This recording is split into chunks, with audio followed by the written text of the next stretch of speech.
So we are live, it's recording. Okay, cool.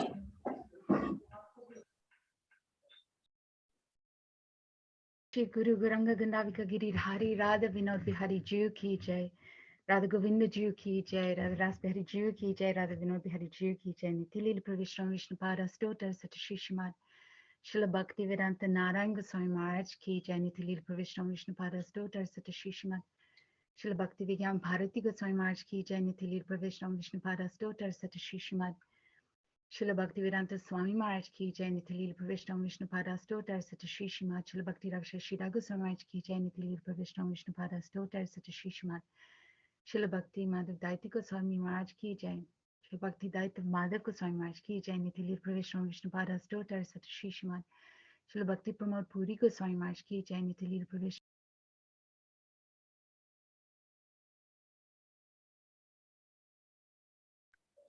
You've muted Radhika. Radhika, you're muted. There you go. Shall I start again? No, you got halfway through. Okay. We got it to Bhakti Damada Maharaj. Nitilil Pravishram Vishnu Pada Stotar Satashi Shrimad Srila Bhakti Pramod Puri Goswami Maharaj Ki Jai, Nitilil Pravishram Vishnu Pada Stotar Satashi Shrimad Srila Bhakti Pragyan Keshu Goswami Maharaj Ki Jai, Nitilil Pravishram Vishnu Pada Stotar Satashi Shrimad Srila Bhakti Siddhanta Saraswati Prabhupada Ki Jai, Nitilil Pravishram Mahabharat, Srila Gopishodas Babaji Maharaj. Shodas Babaji Maharaj Ki Jai, Nitilil Pravishram Vishnu Pada Stotar Satashi Shrimad Srila Satchidananda Srila Bhaktivinoda Thakur Ki Jai, Nitilil Pravishram Vaishnav Sarvabhauma Shri Jagannath Das Babaji Maharaj Ki Jai, Shri Gauri Vedanta Char Srila Baladev Vidyabhushan Prabhu Ki Jai, Srila Vishwanath Chakravarti Thakur Ki Jai, Srila Narottam Srinivas Shamananda Prabhu Chaya Ki Jai, Srila Krishnadas Kaviraj Goswami Ki Jai, Shri Rup Sanatan Bhatta Raghunath Shri Jiva Gopal Bhatta Das Raghunath Sad Goswami Prabhu Ki Jai, Shri Swarup Damodar Rai Ram Dadi Shri Gaur Prasad Vrind Ki Jai, Namachar Srila Haridas Thakur Ki Jai, Prem Se Kaho Shri Krishna Chaitanya Prabhu Nityananda Shri Advaita Gadadhar Shivasadi Gaura Bhakta Vrind Ki Jai, Shri Antadweep Mayapur Simantadweep Gadrumadeep Majidweep Koladeep Rutadeep Janadeep Modadrumadeep Vidradweep Patmakashi Navadeep Dham Ki Jai, Shri Shri Radha Krishna Gopa Gopi Go Govardhan Radha Savanatmaka Shri Vraja-mandala Ki Jai, Shri Radha-kund Shyamakund Jamuna Ganga Tulsi Bhakti Devi Ki Jai, Shri Purnamasi Yogamaya Ki Jai, Gopeshwara Mahadeva Ki Jai, Shri Jagannath Baladev Subhadra Ju Ki Jai, Nrsimha Bhagavan Ki Jai, Bhakti Pravesh Shri Prahlad Maharaj Ki Jai, Chara Sampradaya Ki Jai, Grantaraj Srimad Bhagavatam Ki Jai, Shri Harinam Sankirtan Ki Jai, Anantakoti Vaishnav Vrinda Ki Jai, Samagata Bhakta Vrinda Ki Jai, Nitai Gaura Premanandi Hari Hari Bom. Nama Om Vishnu Padaya Radhikaya Priyatmane Shri Srimad Bhakti Vedanta Narayani Namine. Nama Om Vishnu Padaya Krishna Prasthaya Bhutale Srimati Bhakti Vedanta Swami Namine. Vancha Kalpatarubhyascha Kripa Sindhu Bhayevacha Patitanam Pavanebhyo Vaishnavebhyo Namo Namaha. Shri Krishna Chaitanya Prabhu Nityananda Shri Advaita Gadadhar Shivasadi Gaura Bhakta Vrinda. Hare Krishna, Krishna Krishna, Hare Hare. Hare Rama, Rama Rama, Hare Hare.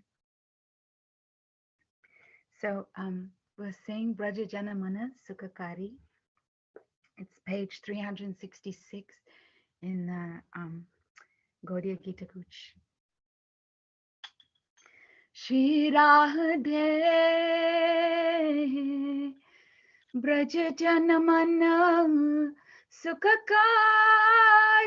Radhe Shama Shama Shama Shri Radhe Braja Janamana Sukhakari Radhe Shama Shama Shama Mora Mukutta Makara Krita Kundala Galavajayanti Mala मकराकृत Kundla गल्लवजायन्ति माला चरणननुपुररसाल राधे श्याम श्याम श्याम श्री राधे चरणननुपुररसाल राधे श्याम श्याम श्याम राधे श्याम राधे श्याम राधे श्याम राधे श्याम राधे श्याम राधे श्याम राधे श्याम राधे श्याम राधे ब्रज जन मन सुखकारी राधे श्याम श्याम श्याम श्री राधे ब्रज जन मन सुखकारी राधे श्याम श्याम श्याम सुंदर वदन कमल दललोचन बांकी चित्तवनहारी सुंदर वदन कमल दललोचन बांकी चित्तवनहारी मोहन वंशी विहारी राधे श्याम श्याम श्याम श्री राधे मोहन वंशी विहारी राधे श्याम श्याम श्याम श्री राधे ब्रज जन मन सुखकारी राधे श्याम श्याम श्याम श्री राधे ब्रज जन मन सुखकारी राधे श्याम श्याम श्याम वृंदावन में धेनु चरावे गोपी जन मनहारी वृंदावन में धेनु चरावे गोपी जन मनहारी श्री गोवर्धनधारी राधे श्याम श्याम श्याम श्री राधे श्री गोवर्धनधारी राधे श्याम श्याम श्याम राधे श्याम राधे श्याम राधे श्याम राधे श्याम राधे श्याम राधे श्याम राधे श्याम राधे श्याम राधे ब्रज जन मन सुखकारी राधे श्याम श्याम श्याम श्री राधे ब्रज जन मन सुखकारी राधे श्याम श्याम श्याम राधा कृष्ण मिली अब दो गौर रूप अवतारी राधा कृष्ण मिली अब दो गौर रूप अवतारी कीर्तन धर्म प्रचारी राधे श्याम श्याम श्याम श्री राधे कीर्तन धर्म प्रचारी राधे श्याम श्याम श्याम श्री राधे ब्रज जन मन सुखकारी राधे श्याम श्याम श्याम श्री राधे ब्रज जन मन सुखकारी राधे श्याम श्याम श्याम। तुम बिना मेरे और न कोई नाम रूप अवतारी। तुम बिना मेरे और न कोई नाम रूप अवतारी। चरणन में बलिहारी राधे श्याम श्याम श्याम। श्री राधे बलिहारी राधे श्याम श्याम श्याम। श्रीमन नारायण बलिहारी राधे श्याम श्याम श्याम। श्रीमन नारायण बलिहारी राधे श्याम श्याम श्याम। राधे श्याम राधे श्याम राधे श्याम राधे श्याम। राधे श्याम राधे श्याम राधे श्याम राधे श्याम। राधे श्याम राधे श्याम। राधे श्याम राधे श्याम। राधे ब्रज जन मन सुखकारी राधे श्याम श्याम श्याम।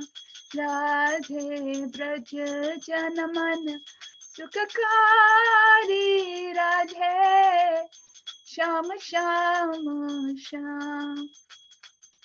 जय राधे जय कृष्ण जय राधे जय Shri Krishna.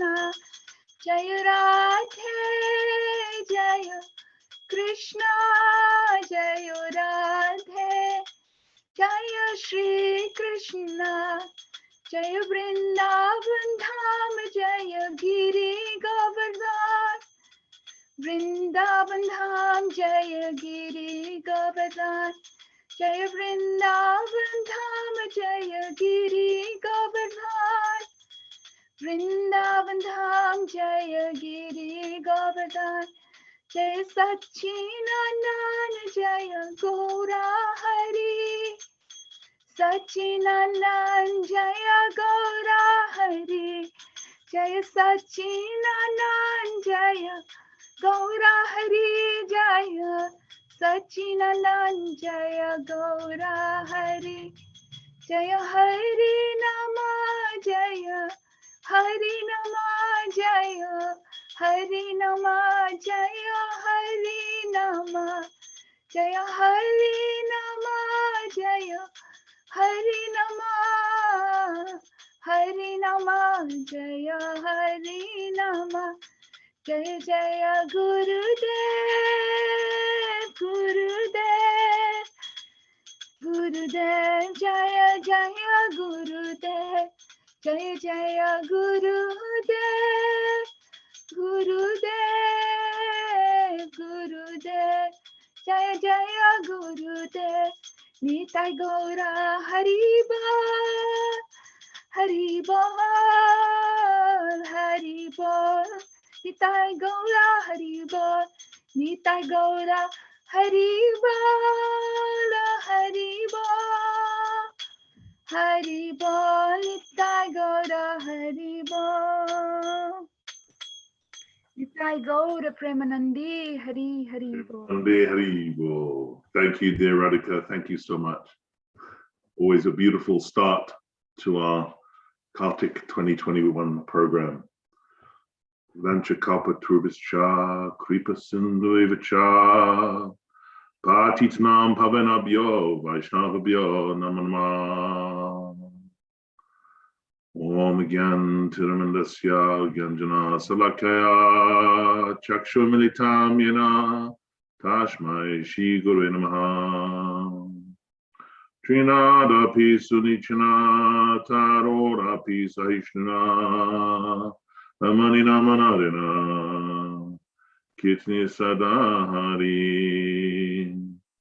Tatenu Kampam Susamik Shamano, Bunjnevet Makritam Vipakam, Hitvak Papudevi Didam Namoste, Jivita Yomukti Sadaya Bak, Vachavegam Manashkoravegam, Jivavegam Mura Pastavegam, Itam Yogashaheta Dira, Salvamapimam Pridvim Sasyat, Anya Barasata Sunyam Gyan Kamadhyanavartam, Anukalenya Krishna Shilanam, Bhakti Uttama, Jai Shri Krishna Chaitanya, Prabhu Nityananda, Shri Advaita Gadata Shivasadi, Gaura Bhakta Vrinda, Hare Krishna, Krishna Krishna, Hare Hare, Hare Ram, Ram Ram, Hare Hare, Hare Krishna, Krishna Krishna, Hare Hare,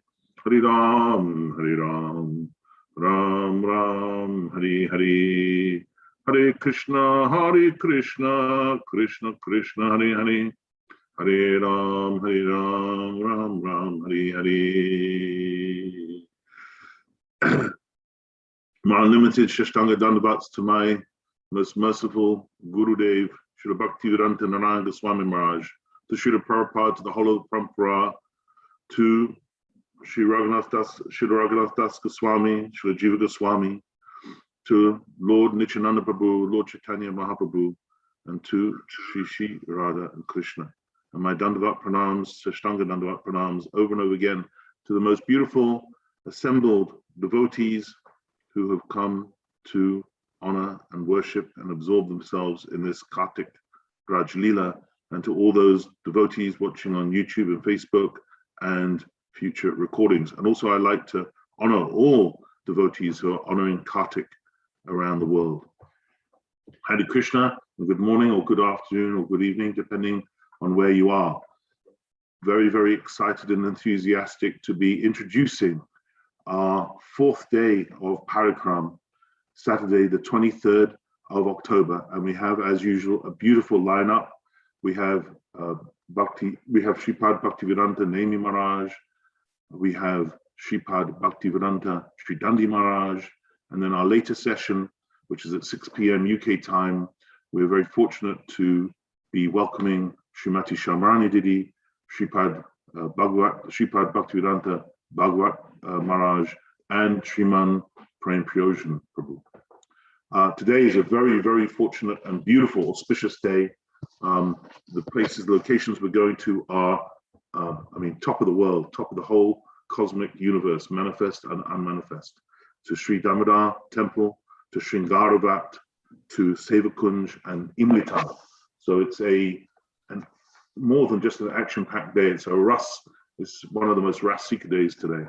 So I don't want to take any more of the time of our beautiful speakers. So I'm going to hand over the Zoom Vyasa-san to Shripad Bhaktivedanta Sri Dandi Maharaj. And thank you so much to both you, Nemi Maharaj, so far for such a beautiful start to our program in our Gurudev's 100th anniversary appearance here. Haribol, Dandavat Pranams Maharaj. Dandavat Shishara Prabhu, Haribol, Hare Krishna. Gurave Gaura Chandraya Radhikaya Dadalaya Krishnaya Krishna Bhaktaya Tarabhaktaya Namo Namaha. I'm first of all offering millions and millions of Dandavat Pranams unto the lotus feet of my most beloved Gurudev, Nitya Lila Pravishta Om Asto Tarasara Shishimat, Srila Bhaktivedanta Narayan Goswami Maharaj. And the same again, millions and millions of times unto the lotus feet of our most beloved Nitya Lila Pravishta Om Asto Tarasara Shishimat, Srila Bhaktivedanta Swami Srila Prabhupada, and all the assembled Vaishnava and Vaishnavi devotees of the Lord, and any Tridandi sannyasis besides our beloved Bhaktivedanta Nemi Maharaj, my Dandavat pranams to you all. Hare Krishna. So yesterday we had a most beautiful day out in the field of Braj, in the beautiful greenery, because of the rainy season just being completed. And we visited Madhuvan, Talvan, Kamudvan, and Bahulavan. So this was very refreshing. And today we're going to, as Yashoda Prabhu just said, we're going to go on a very confidential, extremely rustic parikrama today. We're going to actually physically circumambulate Gopinath Bhavan. This is how we're going to do. So as we come out of the Gopinath Bhavan, to our immediate left is the north, and straight directly in front of us, you remember, is Jamuna Devi. And then across Jamuna, that's the eastern bank. And we remember the 5 forests as we come out of Gopinath Bhavan. We can remember these forests: Bhadravan, Bandiravan, Bailvan, Lohavan, Mahavan. So these 5 forests we're remembering on the eastern side of the bank. And then yesterday we went to 4 great forests on the western bank. So there's just Kamyavan, Govardhan, and Kamudvan,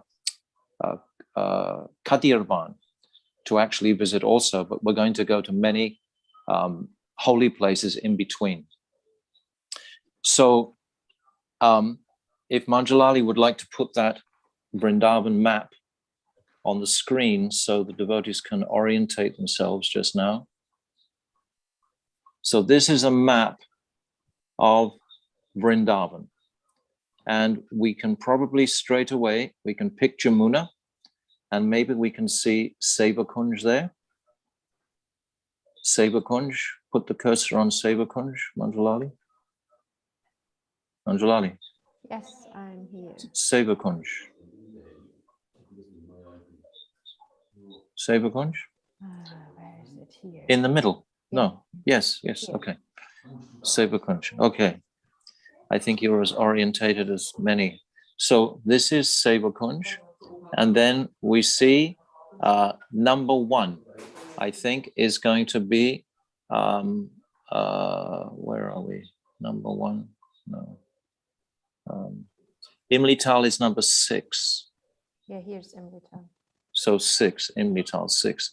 So just beside number 6 on the right-hand side is Gopinath Bhavan, approximately where number 7 is. 7, yes, 7 is Gopinath Yes. Bhavan. So we're going to go to 6, then we're going to go to Seva-kunja, that's number 5, and then we're going to come to Radha-Damodara, which is probably number 8, just above Seva-kunja, yes, number 8, and then we're going to come around to number 10. That'll be Srngara-vata. So you can see we're actually physically going to circumambulate 7, which is Gopinath Bhavan today. And all of these places are tremendously confidential to Radha and Krishna's pastimes. But today we're going to begin by, thank you, Manjalali. We're going to begin by coming to Imlitala. Imlitala is an incredibly powerful place for the Gaudiya Vaishnavas. It's the heart of the Gaudiya Vaishnavas. It's where Krishna himself first demonstrated his golden hue, which ultimately manifests as Chaitanya Mahaprabhu. So perhaps, Manjalali, if you'd like to put that video on, we can all get an impression of where we're actually going, the actual physical place of Imlitala. So you can begin that video. It's about 3 or 4 minutes long. We're very blessed, actually. This is was arranged on the spur of the moment by Janardhan Prabhu in America about 10 hours ago, and he did it in about 15, 20 minutes. So quite remarkable accomplishment. He patched together a couple of videos, and this gives us a very clear impression. And if you've been there before, of course, then it'll prompt your memory to familiarize yourself with it. Okay. Gopinda Radhe, Radhe Radhe Govinda, Govinda Radhe Radhe Govinda, Govinda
So this is Imlitala. And we are so blessed to hear the very sweet kirtan of my beloved Gurudev, taking us by the hand into this sacred place today. As Pujapat Nemi Maharaj was sharing with us yesterday, nothing can transpire of auspiciousness whatsoever without the mercy of Guru and our Guru Vargya. So we're always remembering him and carrying the dust from his lotus feet on our heads as we begin our Parikrama today. So this is the 4th day of our Parikrama, and we're now entering into Imlitala. And as you saw in the video, there's a beautiful tree in the center. This is the principal focus. This is the object of worship of this most sacred place. And you see the tree is encased in some type of metal or aluminum or something. I'm not sure what it is. Huh? Right, rather than Somebody saying Manorama? Need to move it up. Yes, so the original tree has actually left its body. And Srila Gurudev explains that the sapling that we see there, the young tree, is the same jiva as that other tree that left its body. So he explains like that. And this tree in the center of this beautiful ashram temple was the place where Krishna, when he left the Rasa Lila, the Rasa Lila was performed in Vamsivat. And Krishna, when he was dancing with all the other Sakis, billions of Sakis, he was manifesting himself for every single Saki. And my Gurudev explains how he didn't expand himself, but he went so quickly around between all the Sakis like lightning practically. And he describes it like if you have a piece of rope and you have the end glowing and you spin it around, you get a whole complete circle. So in this way, Krishna was dancing and touching and being with all the gopis practically simultaneously. And for a moment, only Sri Radhika was aware that Krishna was performing this unbelievable pastime. Radhika, of course, is the origin. She is Swarup Shakti. She's the origin of all the gopis. They're all her Kaya Vyuha. They're all manifesting from her. So when she perceives that Krishna is showing so much affection to all the other gopis, and simultaneously the other gopis are feeling so much shobhagya, so much pride about having Krishna dancing with them. So, of course, there's a whole build-up to this Rasa Lila pastime. We come through at the beginning of this 29th chapter. There's the beautiful Pranayama Geet, where the gopis have been called by Krishna's flute song. And they've come, they've responded, they've all rushed to Krishna. And then Krishna begins to instruct them in dharma, that why are they in the forest late at night? They should go back to their husbands. And the gopis at that time, they're so distraught, they're ready to give up their lives. They have the feeling that they are not actually sufficiently good enough or qualified enough to be with Krishna. They feel so morose. This is called the Pranayama Geet. And there's 10 beautiful verses where the gopis, they defeat Krishna.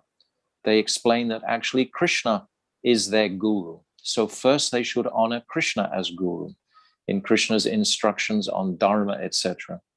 So the gopis establish their affection, their unbounded affection to Krishna. And then this incredible Ras Lila begins. And as I was just describing, Krishna is simultaneously between each single gopi at the same time. But it's in sequence. There's two descriptions. Some acharyas, Jiva Goswami explains that Krishna expands like that. But Srila Vishwanath Chakrabarti Thakur, he says that would break the mood of Nara Lila. Nara Lila means earthly pastimes. So my Gurudev describes, like I've just said, that Krishna is spinning around very fast. And Radhika, she understands there's many things happening here. There's many complexities in the equation to actually bring out the highest state of prem. This Madanakiya Mahabharat, this is the highest pitch of prem that is to be experienced by all the gopis, my Gurudev describes, experience this stage of Mahabharat. And Radhika and many of the Priyanam Sakis, they experience Madanakiya Mahabharat, so even higher. So these are details we can discuss. But at this point, Radhika, she becomes perturbed that Krishna is not offering her sufficient honor. She's actually not being honored sufficiently. This is taking away from the speciality of this Rasa Lila. Shri Radhika must be honored above everybody else, above all the other gopis, to actually have complete success in the Rasa Lila. So this pastime is playing out to produce just this result, where all the gopis will come together and honor Shri Radhika. This is the purpose of this pastime being performed, so that the highest pitch of prem can be achieved. So when Radhika is seeing Krishna like this, it appears that she is in man. At the same time, the gopis, it appears that their pride in having attained Krishna as their intimate consort during this Rasa Lila, their pride also has to be purified. So all of these things are going on simultaneously. But the conclusion is that Radhika, she leaves the Rasa Lila just after some time after it's begun.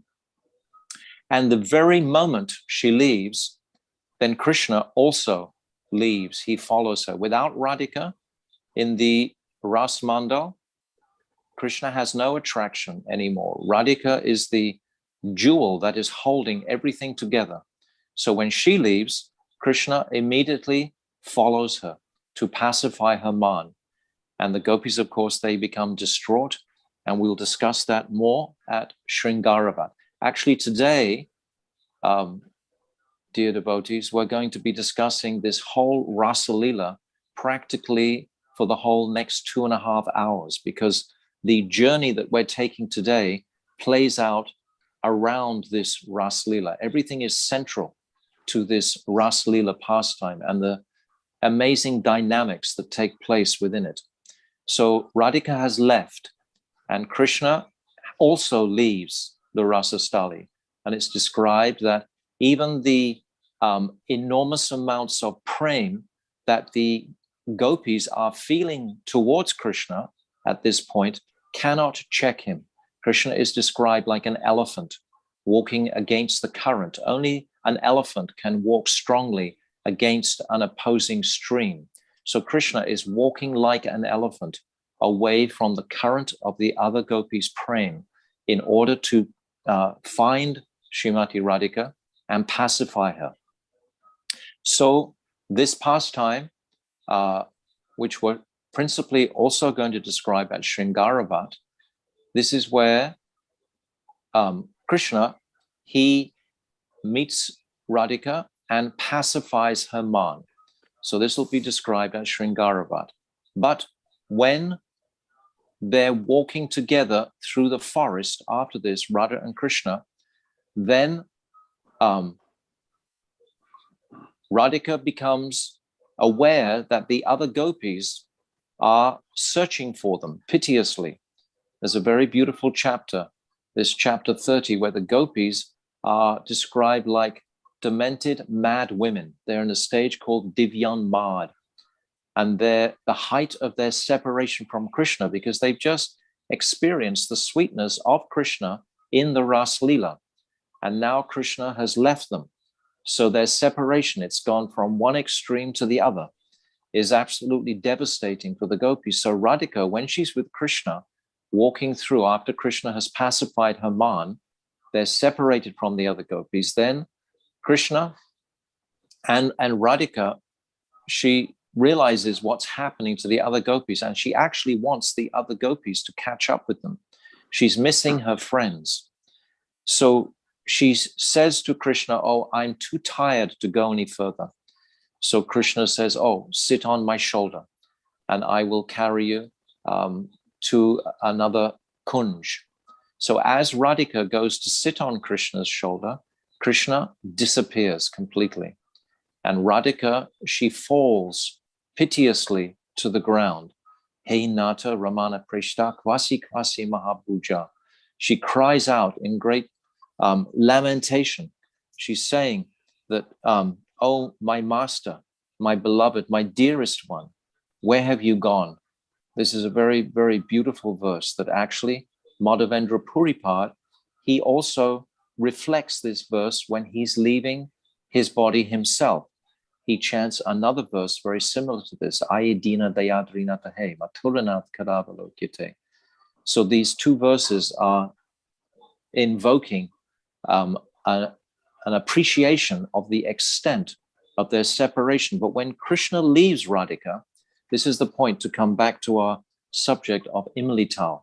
When he leaves Radhika in this condition, then he comes to this Imli tree and he sits underneath the Imli tree and he's completely submerged in the deepest mood and thoughts of Sri Radhika to such a degree where his whole body takes on a golden complexion. So this is like the prelude, we can say, to Mahaprabhu, to Sachinandan Gaurahari, to Krishna taking the form of Chaitanya Mahaprabhu to come and taste the extreme separation mood, particularly this Vipralamba Bhav that Radhika is experiencing, as well as her the Milan, the Sambhog moods in Navadvip, Mahaprabhu. He experiences those moods there. So when Krishna is sitting overwhelmed in separation from Radhika, he takes on that golden hue. So it's at this place, Imlitala, that we always glorify and celebrate Sachinandan Gaurahari. As we know, Mahaprabhu, he's non-different entirely to Radha and Krishna. Radha Krishna Pranaya Vikritya Kladini Shakti Asmat Ekatmanav Api Bhuvi Deha Bedam Katoto Chaitanyaikam Prakatam Aruna Tadvayam Chekamatam Radha Bhav Drisavalitam Nomi Krishna Swarupam. So he takes on this mood of Sri Radhika, this Radha Bhav, in this place of Imlitala. This is where the this mood is first initiated. It first manifests by Krishna after he's left Radhika wandering through the forest there. So as Gaudiya Vaishnavas, we are completely under the guidance and direction entirely of Sachinandan Gaurahari. We are in his line, in his lineage. So to come to appreciate these pastimes is essential. This pastime particularly was revealed to Rai Ramananda, and it's described by Srila Krishna's Kaviraj in the 8th chapter of the Madhya Lila of Chaitanya Charitamrita.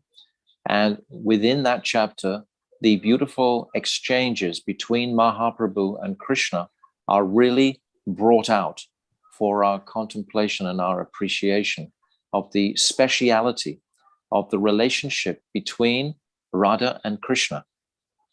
Mahaprabhu Krishna has come to taste this special mood of Sri Radhika, which he cannot taste himself when he comes as Krishna.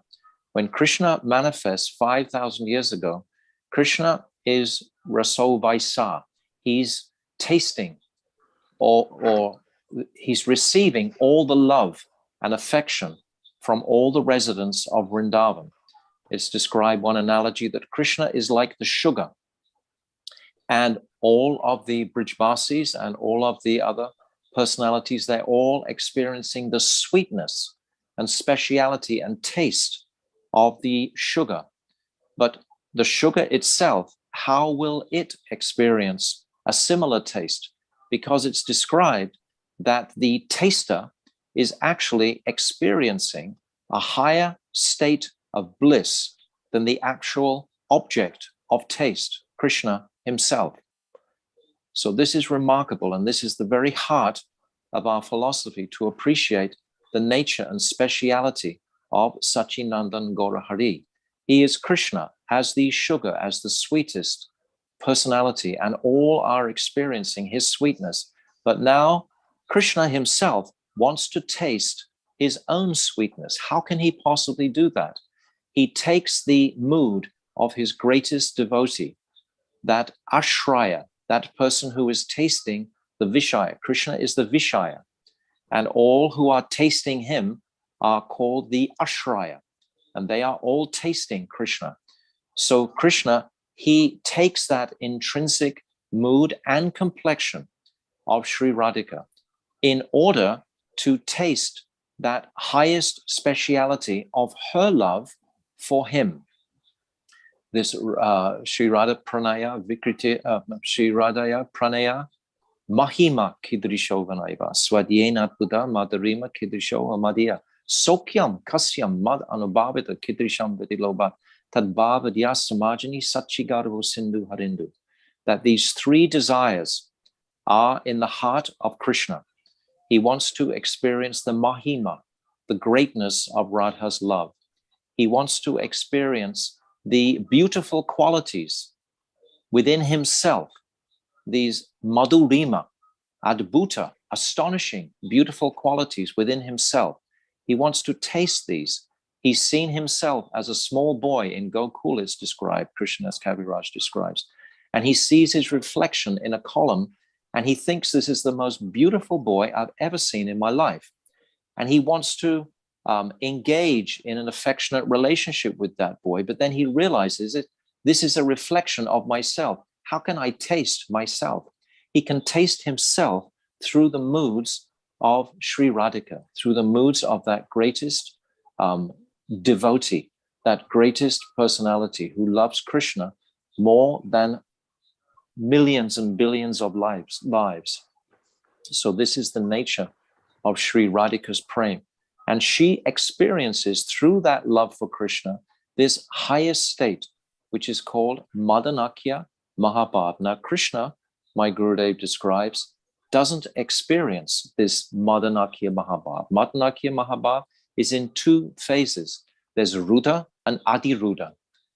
And I won't become too technical here, but just very briefly, the extremity or intensity is described by the blazing attitudes or the blazing effects of when that prem touches the very elements of the body.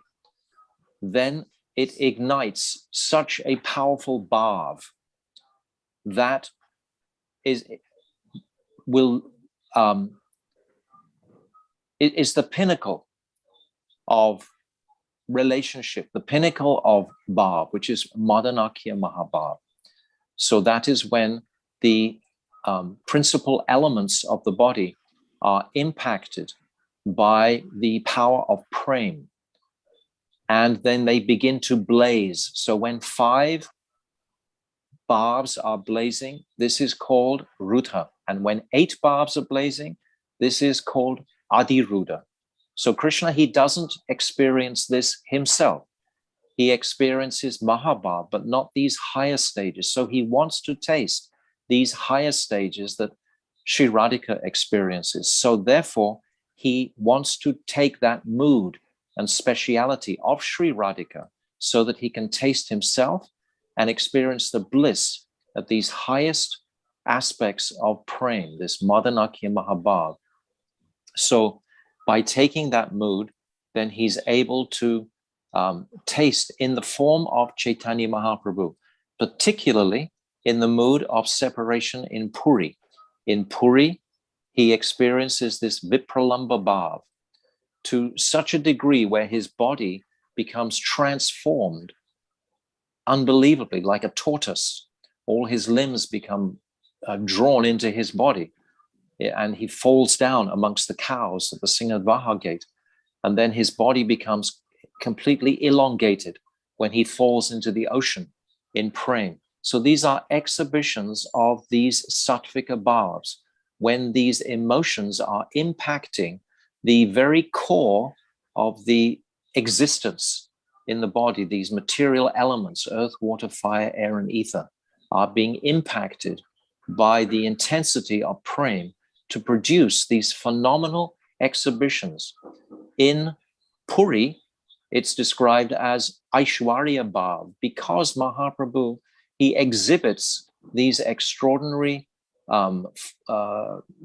manifestations from his body. They're not Nara-Lila, they're not ordinary manifestations that an ordinary person can demonstrate.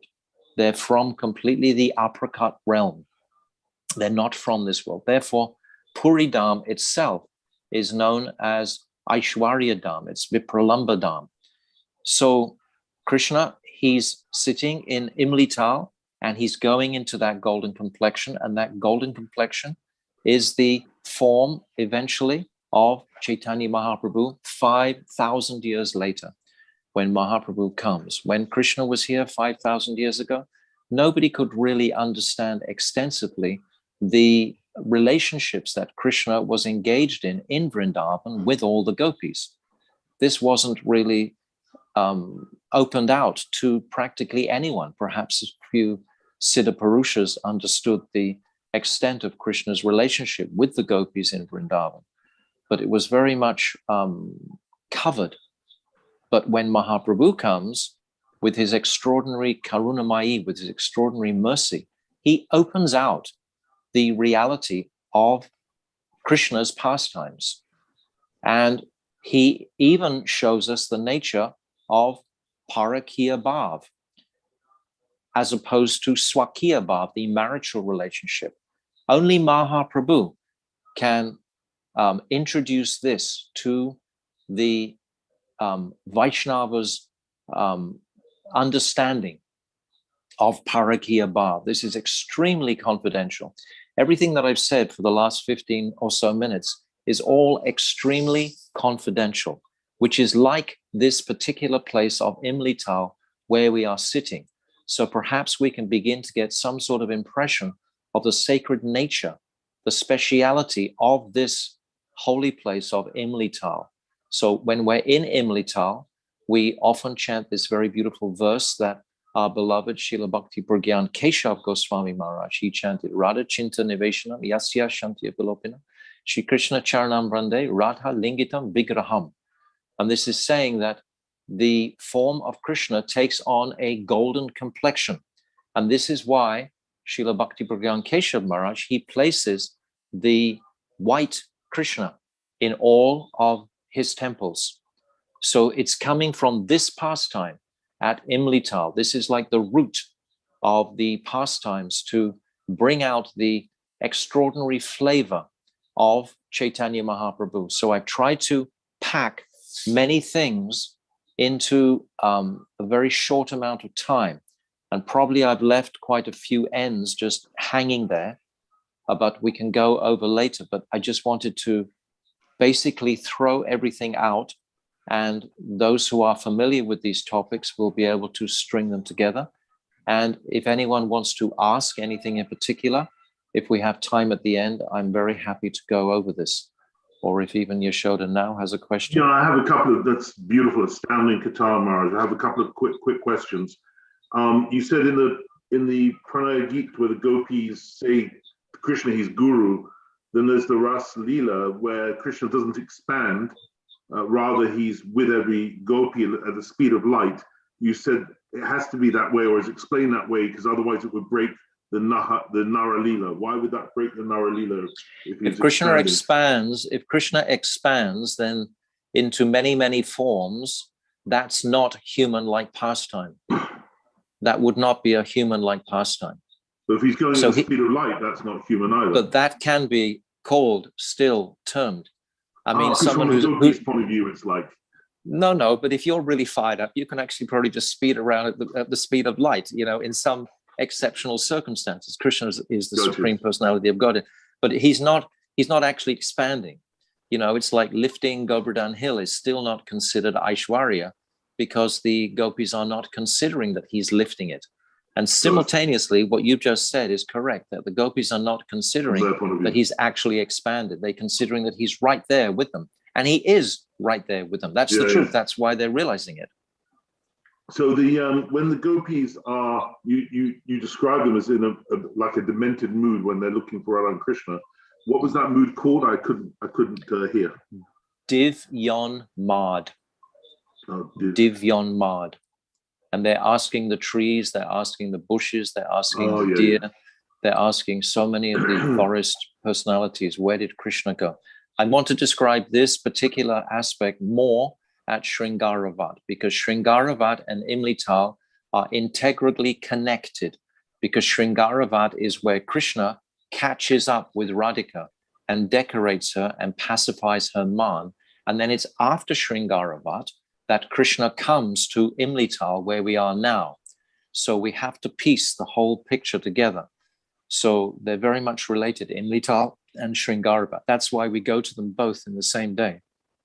In the really intense pastime where Radha says, I'm tired, and then Krishna offers her his shoulder and then he leaves, you said there were two great verses from, and I couldn't catch the Acharya's name. The first verse is from Shukadev Goswami in the 30th chapter, and it's the 39th verse. Hey Nata Ramana Preshta Kwasi Kwasi Mahabhuja Dasyaste Kripanayame Saki Darshaya Sanidim. She's crying out, "Oh Master, oh beloved, oh dearest one, where are you? You've left your poor servant here. I'm so bewildered now. What shall I do? What shall I do?" And Madhavendra Puripad, he is remembering this very pastime when he's leaving his body. Madhavendra Puripad, we understand, is the Prem Ankur. He's the initiator of Bhav in this world. He demonstrates, he's the first personality to demonstrate the nature of Bhav in this world. So he chants another beautiful verse similar to that. Aidina Dayadrina Tahe. Maturanath Karabalokyate. Hridayam Tvat Aloka Kataram Daita Brahmyate Kim Karamyaham. That what shall I do this? Kim Karamyaham. That Aidina Dayadrinatahe. Oh my master, again, you've left me. A mood of this intense separation. So this mood of separation is really what Mahaprabhu has come principally in his pastime to demonstrate, even though he does demonstrate meeting in Navadvip. But the main body, when after the age of 24 until he's 48 years old, he's practically in a mood of Vipralamba the whole time. And it's from this point that we are taking so many lessons as sadhaks, how to deeply immerse ourselves in these pastimes, etc., and to realize the nature, something of the nature of this separation mood. All of the pastimes between Radha and Krishna, they pivot between meeting and separation, meeting and separation. We discussed this in another occasion, I think, on the Zoom. We went through this dynamic of meeting and separation. So that was chapter 30. That was chapter 30, which was? 39. Thank you. That's beautiful. Thank you, Maharaj. And final question. Which chapter of Madhya Lila Chaitanya Charitamrita was the pastime revealed by Roy Ramananda? That's Madhya 8. Madhya 8. Madhya Lila chapter 8. Actually, you've got a picture there, or Manjalali has a beautiful picture, please, of Rai Ramananda being shown the form of Radha and Krishna and Chaitanya Mahaprabhu in the middle. Manjalali, can you please put that on the screen now? Yes, I'm there. I'm putting it up, one sec.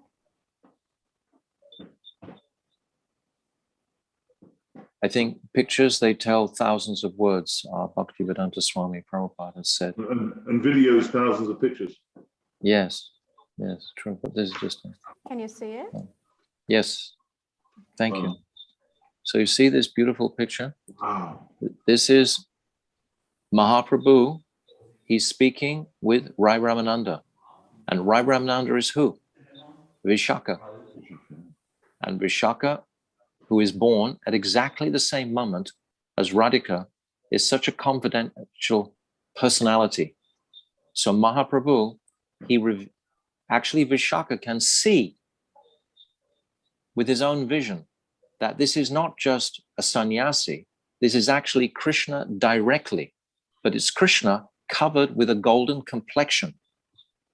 This is how he's describing to Chaitanya Mahaprabhu. And then Mahaprabhu understands, he actually can see with his pure apricot vision, my real identity. So then he manifests this form at the Godavari in their conversation there. And this is the only time in Mahaprabhu's pastimes that he actually manifests like this. It's never any other time. So this we are remembering in Imlitala, because in Imlitala we remember greatly this, the whole nature of Mahaprabhu, why he advented to Prem Ras Niryase Korite Ashvadan Rag Mag Bhakti Loki Karite Prachan, to taste his own prem, and that prem is in the form of Madanakiya Mahabharat, which I've touched on a little bit, and also to give Rag Mag to the world, Rag Mag Bhakti Loki, give service to that prem. So this is the nature of Chaitanya Mahaprabhu. So how are we doing for time, Yashoda? Final question, Maharaj. Where's that special verse from Param Gurudev? Where do we find that? That's in the songbook on the, what's it called? Radha Bihari Tattva Astakam. I'll tell you in just a second. What is the 272? Just the first three words, so we can look it up in the Radha Chinta Niveshanam. Radha Chinta Niveshanam. The Radha Vinod Bihari Tattvastikam, and it's on page 272. And the translation of that, I worship the lotus feet of that form of Sri Krishna, who by being absorbed in anxious thought of Srimati Radharani has assumed her golden feature. So this is basically what we've spoken about at Imlitala. I've tried to unpack something. It's very complex. As I said, I've tried to make it as simple as possible, but I want to share with the devotees the depth with which our Gurudev has shared all these pastimes with us over the years. Without our Gurudev's explanations and hearing from him directly, we could not even begin to appreciate the speciality of Chaitanya Mahaprabhu. And particularly, this is brought out in this particular holy place of Imlitala. So I think I've just about run to the end of my time here, about an hour. Amazing. Is that right? Sure. Yeah, I think so. Yeah. The standout, that was astounding Qatar. The standout line for me, it just created such an impression in my mind, was when Krishna leaves the Rasa Lila, even though the gopis have so much prem, you can't imagine these billions of gopis, that only Krishna, like an elephant, could be walking, would have the power of heart to be able to walk against the current of the gopis praying to find Radha. That is phenomenal. That is phenomenal. It's like amazing. It's mind-boggling. Yes. So much affection pouring towards him, and yet he leaves it all behind for the love that he has for Radhika. Without Radhika. Is that a Gurudev? Did Gurudev say that, or that? Yes. Srila Gurudev has said like that. Yes. Like an elephant striding against the tide. And this accentuates the speciality of Radhika, of course. All of these pastimes, Mahaprabhu himself, why has Krishna come with the mood of Radhika except to push Sri Radhika into the forefront of our consciousnesses? Everything that Mahaprabhu is actually giving is focused on Sri Radhika and the immensity of her praying for Krishna. So this is something. So I'll leave it there for now, and we'll carry on this same vein because there's a lot of details that we can describe in Srngara-vata around this pastime that just enhance the whole experience. So thank you so much for giving me an opportunity to say something here today at Imlitala. And now we're going to go to Seva-kunja, which is about 200 yards up the road, and to the beautiful forest there. This is the one of the yog pits, 3 main yog pits, meeting places. There's Gupta-kunja, Radha-kunja, and Seva-kunja. So our beloved Bhaktivedanta Nemi Maharaj is going to describe the pastimes in Seva-kunja, as well as Radha-Damodara, which is just another few hundred yards around the corner. And then we will come back to Srngara-vata, and then I'll meet you all again there. Dandavat Prabhu. Okay. Big welcome to Sripad Bhaktivedanta Nemi Maharaj, who is like, you're like 2 flutes for Srila Gurudev, sharing this wondrous Harikatha. So Maharaji, I think hopefully you're there. We'll hand over the Vyasa-san to you.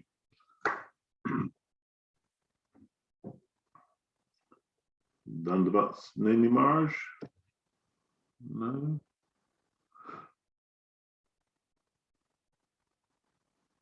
Can you see him, Maharaji? Or should I call him? No. Yes, he's there. He's there? He's muted. He's muted. He's there, but he's muted. Let me... I can see his beautiful face. Yes, there he is. There he is. Fantastic.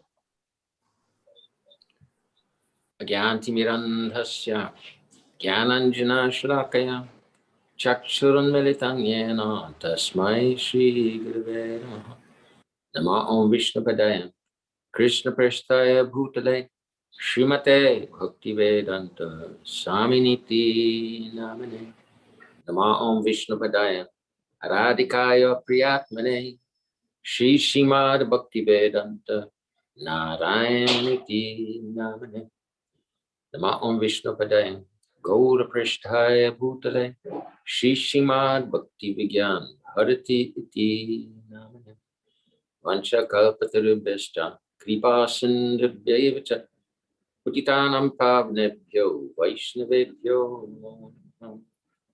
Shri Krishna Chaitanya Prabhu Nityananda Shri Advaita Gadadhar Shivasadi Gaura Bhaktavrinda.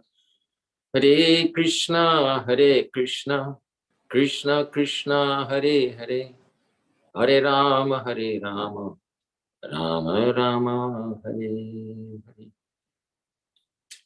Of my humble obeisances, lotus feet to my beloved Diksha Guru, Nityalila Pravishta Shishima Bhaktivedanta Swami Maharaj Shira Prabhupada.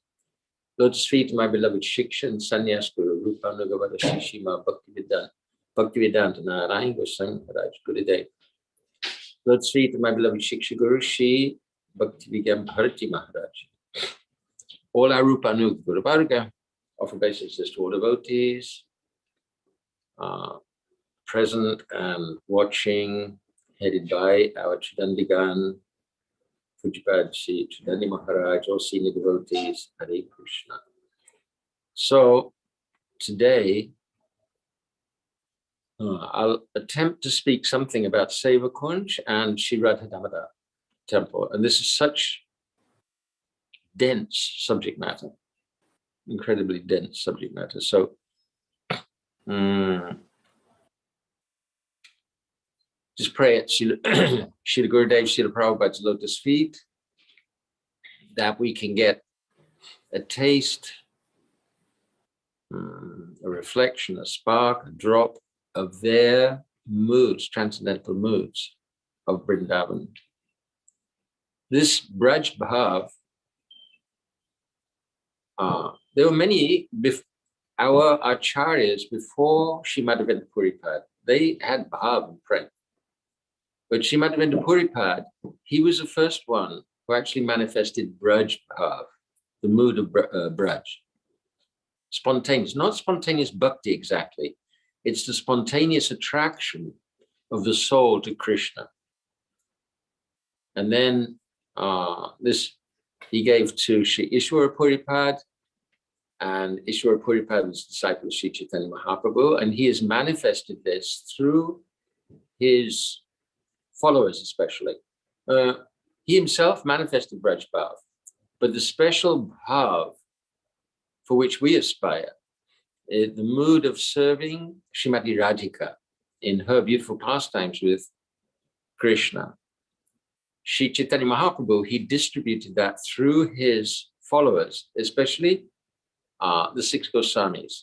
So today, especially in Radha-Damodara Temple, so we'll be talking about Sri Rupa Goswami, Sri Jiva Goswami. But first, Seva-kunja. Seva means service. So the essence of our philosophy, the essence of our practice is seva. We're trying to attain service. Service may not have a very good taste in our hearts and our minds, because with service means you're doing something for someone else. But actually service means pleasing somebody. And unfortunately, in modern society, we've been brainwashed with an enjoying mentality, taking rather than giving. But actually, the soul wakes up when we give. It's more blessed to give than to receive. So it's the nature of the soul to serve, actually. So pleasing, and just like when we're putting on tilak, using a mirror. So you don't have to put tilak on the reflection in the mirror. Automatically, if you put tilak on your own face, then automatically in the mirror, tilak on the reflection. So we're like reflection of Krishna, Radha Krishna. So when we please Krishna, then automatically we ourselves become pleased. And this is the original blissful condition of the soul. So Seva-kunja is very special. It's a place of service. But what kind of service? It's a service of Shri Krishna to Srimati Radhika. And this mood, this is a special mood of our acharyas. In general, so we know there's tattva vichar and rasa vichar. Means there's a consideration of philosophy and there's a consideration of love. So according to philosophy, Srila Bhaktisiddhanta Saraswati Thakur manifested this description of Sri Radha and Krishna. He said, Krishna is the dominating moiety. Extraordinary word. It means he's the dominating half of this eternal personality, Radha Krishna. And Srimati Radhika is the dominated moiety. He's explained like this. So this is true from the point of view of Tattva Vichar, that Krishna, Radha, Purna Shakti, Krishna Purna Shakti Ma. Srimati Radhika is the full energy, and Krishna, he's the full owner of the energy, the possessor of the energy. So Radha Krishna Pranaya Vikriti. Sometimes described that Radha and Krishna Pranaya Vikriti. This is a transformation of Pranay. But the other translation is Radha Krishna Pranaya. So Radha is manifested from Krishna's Vikriti, transformation of Krishna's love. And Srila Gurudev has described how in one pastime she appears from Krishna's left side at Keshikat, and Shivji from the right-hand side, Gopisha Mahadev. This is Tattva Vichar. Rasa Vichar, love. So who is more precious? The lover or the beloved? The person who loves or the person who is loved? So we worship not the beloved so much as love, the embodiment of love, Srimati Radhika. So Srimati Radhika, by Tattva Vichar, she is the dominated moiety. But by Rasa Vichar, from the point of view of love, Srimati Radhika dominates. Krishna is drowning in the high waves of the praying, not only of Srimati Radhika, but all the gopis, and especially Srimati Radhika. which is about Tridani Maharaj has been talking about Madanakiya Mahabharat. This is the speciality of Srimati Radhika. Nobody else has it. And Krishna is fascinated and he wants it. So therefore he is dominated. She dominates.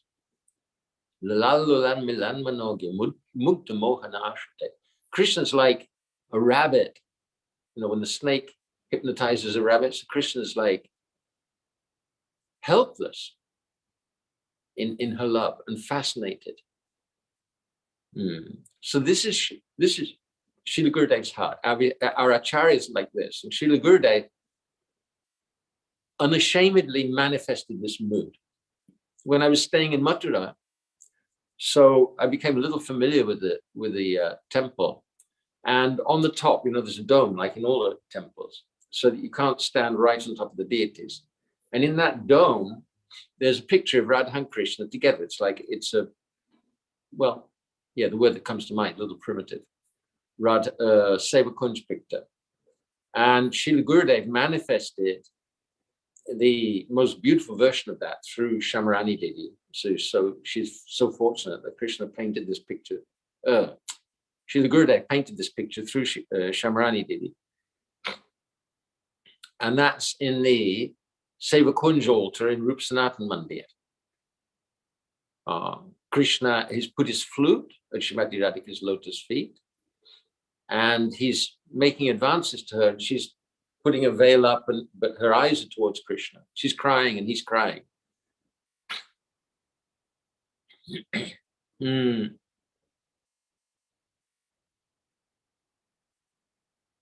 underneath, Srila Gurudev has put this verse by Sri Jayadev Goswami. Smaragara lakandanam mama shirasi mandanam dehi padapallavam mudaram. Sri Jayadev Goswami is seeing in Samadhi, he's seeing the pastimes of Radha and Krishna. And then he sees that Krishna is offering obeisances at Radha's lotus feet, praying to her. He thinks, oh, this can't be. Because Sri Jayadev Goswami, such an extraordinary Vaishnava and such an extraordinary poet, but still, he's worshipping in the mood of awe and reverence. So the idea that Krishna, Srimati Radhika is the best devotee of Krishna from his point of view. So how could Krishna bow to Srimati Radharani? So he went to take bath. And then Krishna, in the form of Jayadev Goswami, came in and told Padmavati, give me the book. And then he completed the verse and left. And then Jayadev Goswami came back and he read this verse where Krishna himself had written, and he could understand that actually Krishna was affirming this mood. This is a beautiful mood of Krishna, and Krishna's affirming that. So this is a Seva-kunja mood that Krishna is offering service to Srimati Radhika.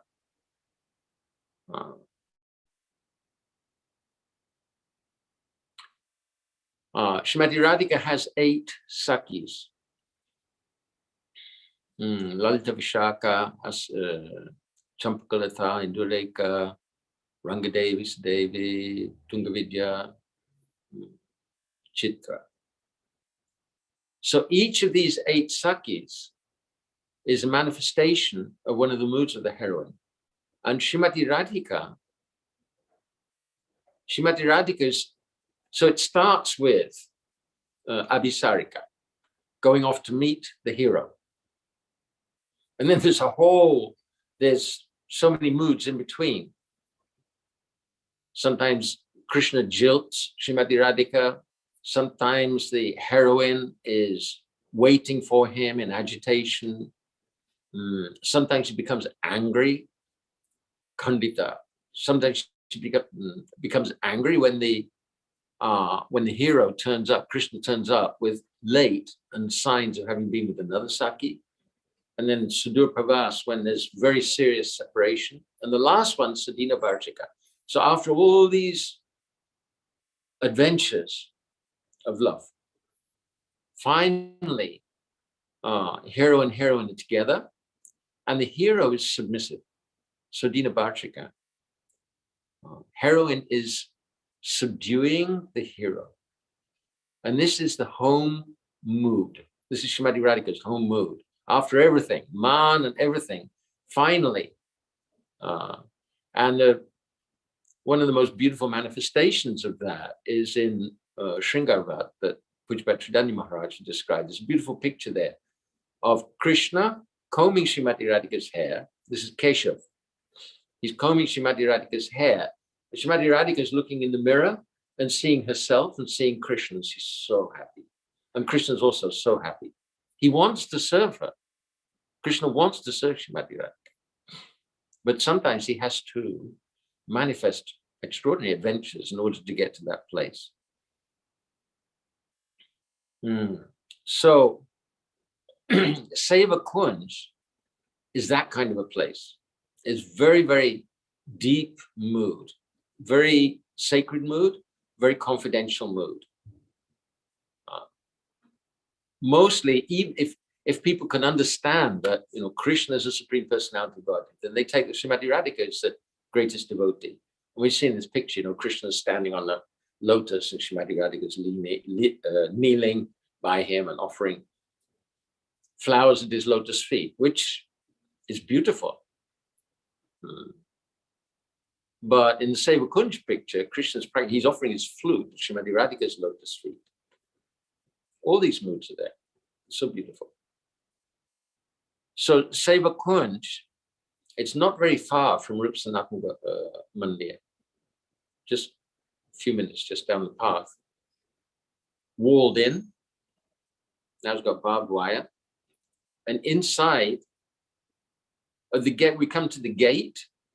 My Guru Maharaj went there and he was with devotees and he hesitated. He said, I'm not qualified to come in here. Anyway, we go boldly in and we'll see monkeys and we'll see trees. These are sages actually, bending over in the mood of separation, deep separation.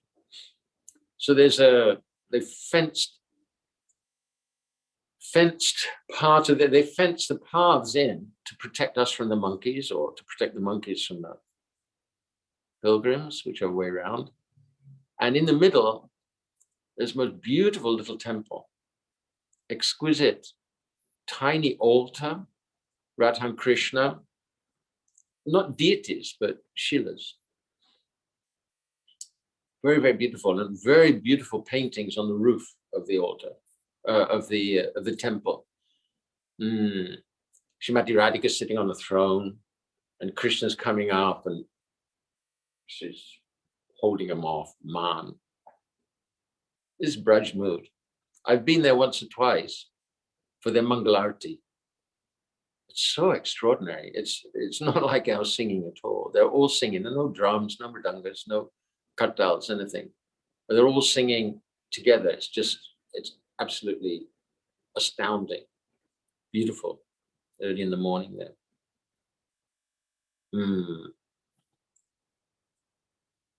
So, it's such a special place. Radha and Krishna are actually there at night. At night time, everybody has to leave. Even at night time, they said that all the monkeys leave as well. Occasionally, people have stayed there overnight. They want to see what's happening at night. In the morning, they're either dead or mad. So the pujaris, they leave articles out for Radha and Krishna to use at night, and in the morning they're all scattered every morning, and then they're distributed as Mahaprasad. So it's a very confidential place, very confidential place. Same thing as in Nidhuvan. We'll go to Nidhuvan later on, not today, another day. Same thing there as well. They put out articles for the loving pair, and in the morning they've been used, they're scattered. So it's extraordinary that we have access to such very, very confidential sacred places. A few yards from this temple, there's Lalita Kund. So Lalita Kund, on one occasion, gopis are there, Lalita's there. She Lalita Devi, she was thirsty.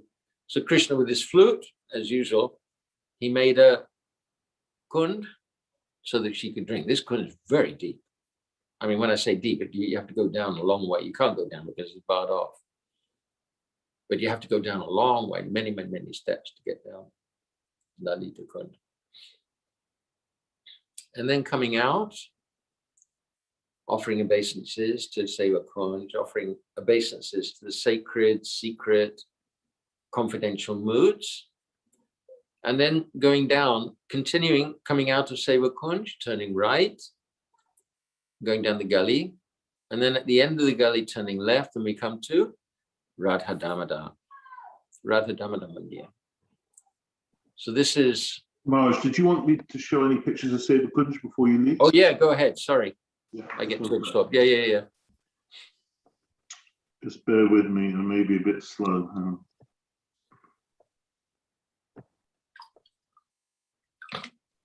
Okay, so probably best to, can you see my screen? Yeah. Yeah. So is there a gate for Seva-kunja? Okay, I'll show the overview first, Maharaj, and leave you to do the explanation. Okay, there you go. Oh yeah, that's beautiful. Oh, there are all the stages you were saying, the trees, yeah. That's taken from the temple, it seems. Yeah, can you just explain again in geographical terms where Lalit Kund is? It's near the entrance. But it's outside, yeah? No, not outside. It's in Seva-kunja. Oh no, here, actually, this is taken from the entrance, and that kind of covered pathway snaking over, and then there's a small temple over in the middle background. And I think just to the extreme right. Yeah. Yes. Behind that large just temple, see just down. Yeah, on the far right. Okay. Down from there. Shall I move on, Maharaj? Okay, move on. Here's a beautiful. I think there's Now you want the entrance to Radha-Damodara, you showed up. There's another Seva-kunja. That's Imlitala. That's Seva-kunja. Oh Okay. yeah. Wow. Yeah, that's the mood. That's amazing. What can you say? This is kunj. And do you want me to show Radha-Damodara at the end or the beginning now? Do it now. Otherwise I forget. Okay. So this is the altar. This is the altar of Radha-Damodara Temple. And there's so many deities. I don't know, 3 or 4 pairs of deities there. And in the middle, there's Radha-Damodara with Lalita. Lalita Devi, you can't see really. Then, do you have any other pictures there, Yashoda? And if you stand looking at the altar and then walk backwards, on your right are Prabhupada's rooms. Oh, sorry, I showed it in the wrong order. Here's the entrance. Oh yeah, okay, that's the entrance to the temple. Yeah. Garland set at the front. That's it, I'm afraid. That's it? Okay. Okay. So, yeah, we're in Damada, month of Damodar, and celebrating Damoda, Udar. Udar means belly. Damada means binding. So in the month of Damodar, we're celebrating the pastime where Shrimati Yashoda Devi bound Bal Gopal, Krishna, to the grinding mortar. But there's another Damodar pastime. But at the end of, when we're singing Damodarashtakam, then we sing Jai, Radha-Damodara, Radha-Damodara, Radha. So there's another Damodar pastime where Srimati Radhika bound Krishna, Srila Rupa Goswami. As far as I remember, it's in Shri Kartik Mahatmya. So Rupa Goswami describes the pastime where Srimati Radhika bound Krishna And then he's begging her, please let me go. I have to go off to a festival. So not only Yashoda Devi is capable of binding Krishna, but Srimati Radhika also. So the primary deities here, we used to come with Srila Gurudev to Radha-Damodara Temple, first day of Damada Master, first day of Kartik. And Srila Gurudev every day before he gave Harikatha, so at the end, he would recite this verse, Angasyamalabhir, Angasyamalachat Chutabhirabhito Mandi Kritendi Varam Jajang Jagadarochi Samvidhatatam Pattam Varasra Shriya Brindaranya Vilasinam Hridilasad Dama Viramodaram Radha Skanda Niveshito Chalabhujam Jayema Damodaram. His dark bodily luster eclipses a blue lotus. His brilliant yellow garments rebuke the radiance of golden kumkum. He revels in pastimes within Sri Vrindavan. His chest is beautified by a splendid Vaijayanti garland, and his splendorous left hand rests upon the shoulder of Sri Radha. I meditate upon that Sri Damodar. So Srila Gurudev used to recite that verse before giving Harikatha. The original Radha-Damodara deities were manifested by Srila Rupa Goswami for Jiva Goswami. Rupa Goswami lived here, and Jiva Goswami also lived here, and Rupa Goswami manifested these deities. Then later on, after they left, so I've forgotten the name of the Muslim, very, very envious of Vaishnavas and Hindus. So he came to destroy the temples in Vrindavan. And Rajman Singh came from Jaipur with his army, and they took the main deities, all the deities, and took them to Jaipur. On the way, Shri Brinda Devi said that.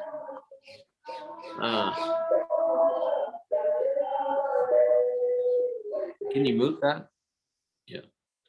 So on the way to Jaipur, Shri Brinda Devi said, I'm not leaving Vrindavan. So they established her deity in Kamivan.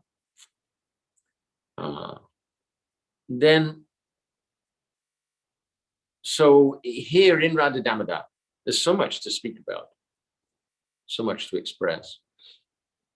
There's Srila Jiva Goswami's Samadhi, Srila Krishna's Kaviraj Goswami's Samadhi, other Samadhis are there, and then Srila Rupa Goswami's Samadhi, Srila Rupa Goswami's Bhajan Kutir,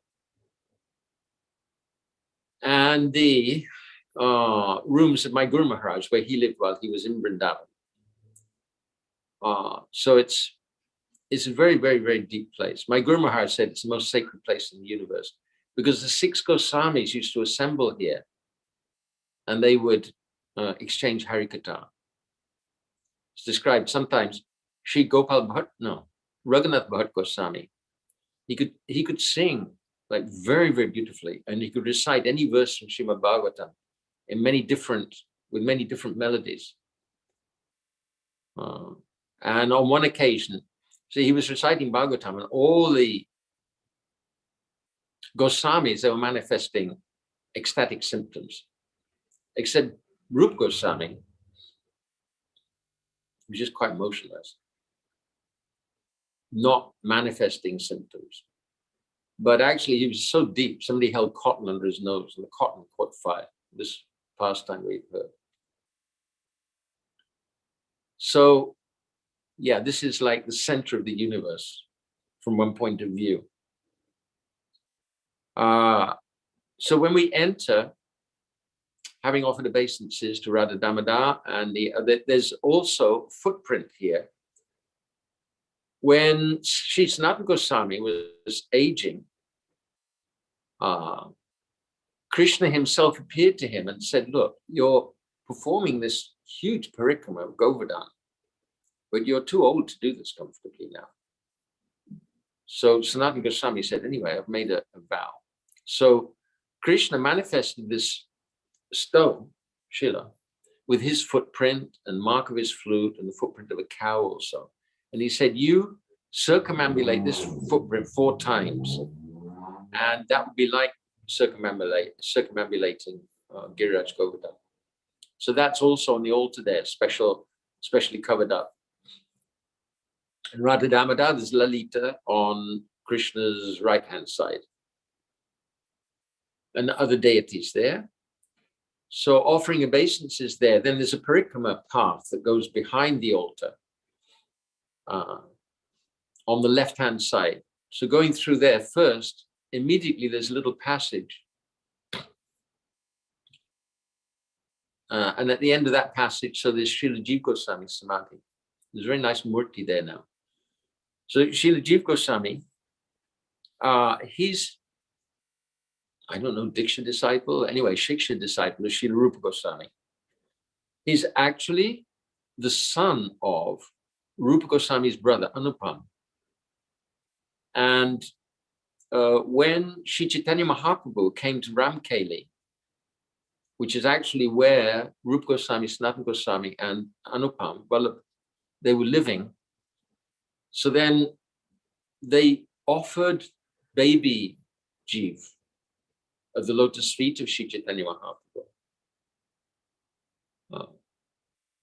And that was the one time when Jiva Goswami actually met with Sri Chaitanya Mahaprabhu. Then Sri Rupa Goswami, Sanatana Goswami, they abandoned their duties for the Navapasain Shah, Anupam also, but soon after that, Anupam, Jiv's father, passed away. And Jiva Goswami was so distraught, so he left home and he went to Navadvip. And in Navadvip, when he arrived in Navadvip, Sri Nityananda Prabhu was there. And he came especially to Mayapur to meet with Jiva Goswami. And then they performed Gauda-mandala Parikrama. And this is described, Srila Bhaktivinoda Thakur is described in Sri Navadvip Mahatmya. Navadvip Dham Mahatmya. We used to read from this book on Gauda-mandala Parikrama with Srila Gurudev. At the end of that Parikrama, Jiva Goswami, of course, he wanted to remain there. But Nityananda Prabhu said, no, Chaitanya Mahaprabhu has instructed that you should go to Vrindavan and be with Rupa Goswami, Sanatana Goswami. So reluctantly, Sri Jiva Goswami, he left. And right at the end of this literature, it said that as he crossed over the boundary of Navadvip, so Vrindavan Dham and Rupa and Sanatana Goswamis, they manifested in his heart. And he proceeded gladly to Vrindavan, and there he met with his beloved, uncles, but his spiritual mentors. So Jiva Goswami especially, he lived with Rupa Goswami. And he edited Sri Rupa Goswami's books. Gurudev said, of course, there's no need to edit. But anyway, he was going through them. So he was completely conversant, totally conversant with, especially with the philosophy and teachings and Rasa writings of Sri Rupa Goswami. On one occasion, one senior Vaishnava, maybe Balabhacharya, came to visit. There are 2 stories we've heard, actually. One is that he came to visit, one Vaishnava came to visit, and he asked Sri Rupa Goswami, this said Vallabhacharya, he asked Rupa Goswami what he's writing. Rupa Goswami is writing Sri Bhakti Rasamrita Sindhu. And Vallabhacharya says, I'll have a look, I'll edit it. So he looked at it and he said, oh, this verse is not good. Bhukti Mukti Spriha.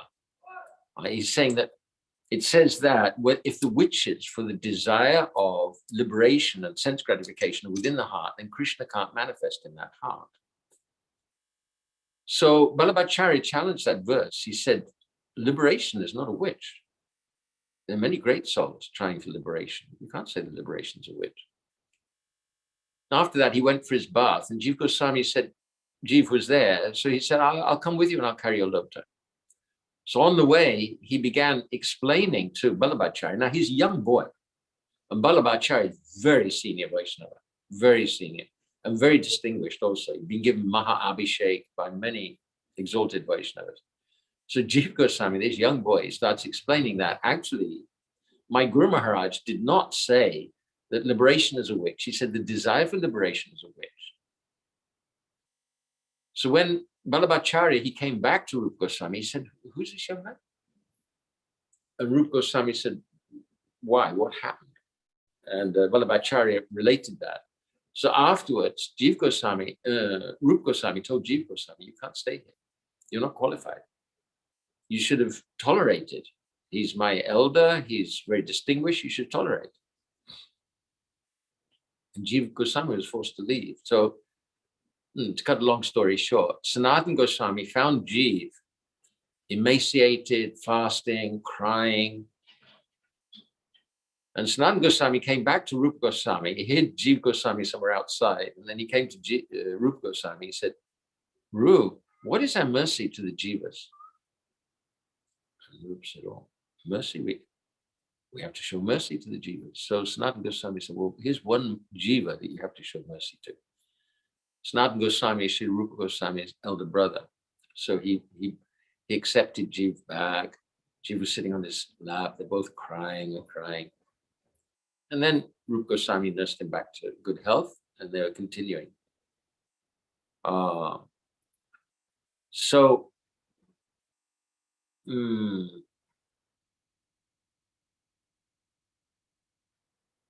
After the passing of, after Rupa Goswami, Sanatana Goswami, other Goswamis, they passed away. Not all. Shri Raghunath Goswami, Gopal Bhatt Goswami, they remained. After Rupa Goswami, Sanatana Goswami, and Raghunath Bhatt, they left. So then Jiva Goswami, now very mature, he became the leader of the Vaishnavas in Vraja-mandala. To substantiate his beloved teachers, Rupa Goswami, Sanatana Goswami, and the other Goswamis, he wrote Shat Sandarbha, 6 Sandarbhas. And here he's establishing systematically, he's establishing the whole Vaishnava conclusions.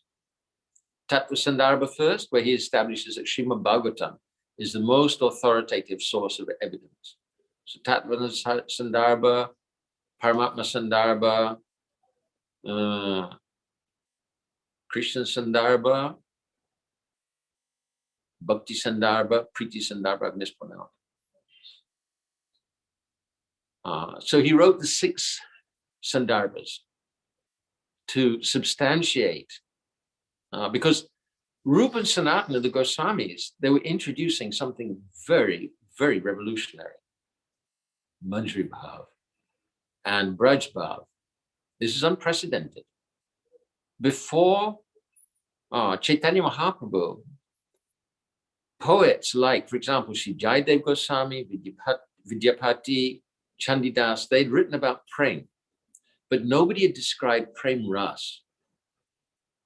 So Rupa Goswami especially, he is like Rasa-acharya, and he described prem ras means that all the ingredients of prem, all the ingredients of rasa meeting together in a very delicious, transcendently delicious mixture. I can't imagine, but I've heard a little.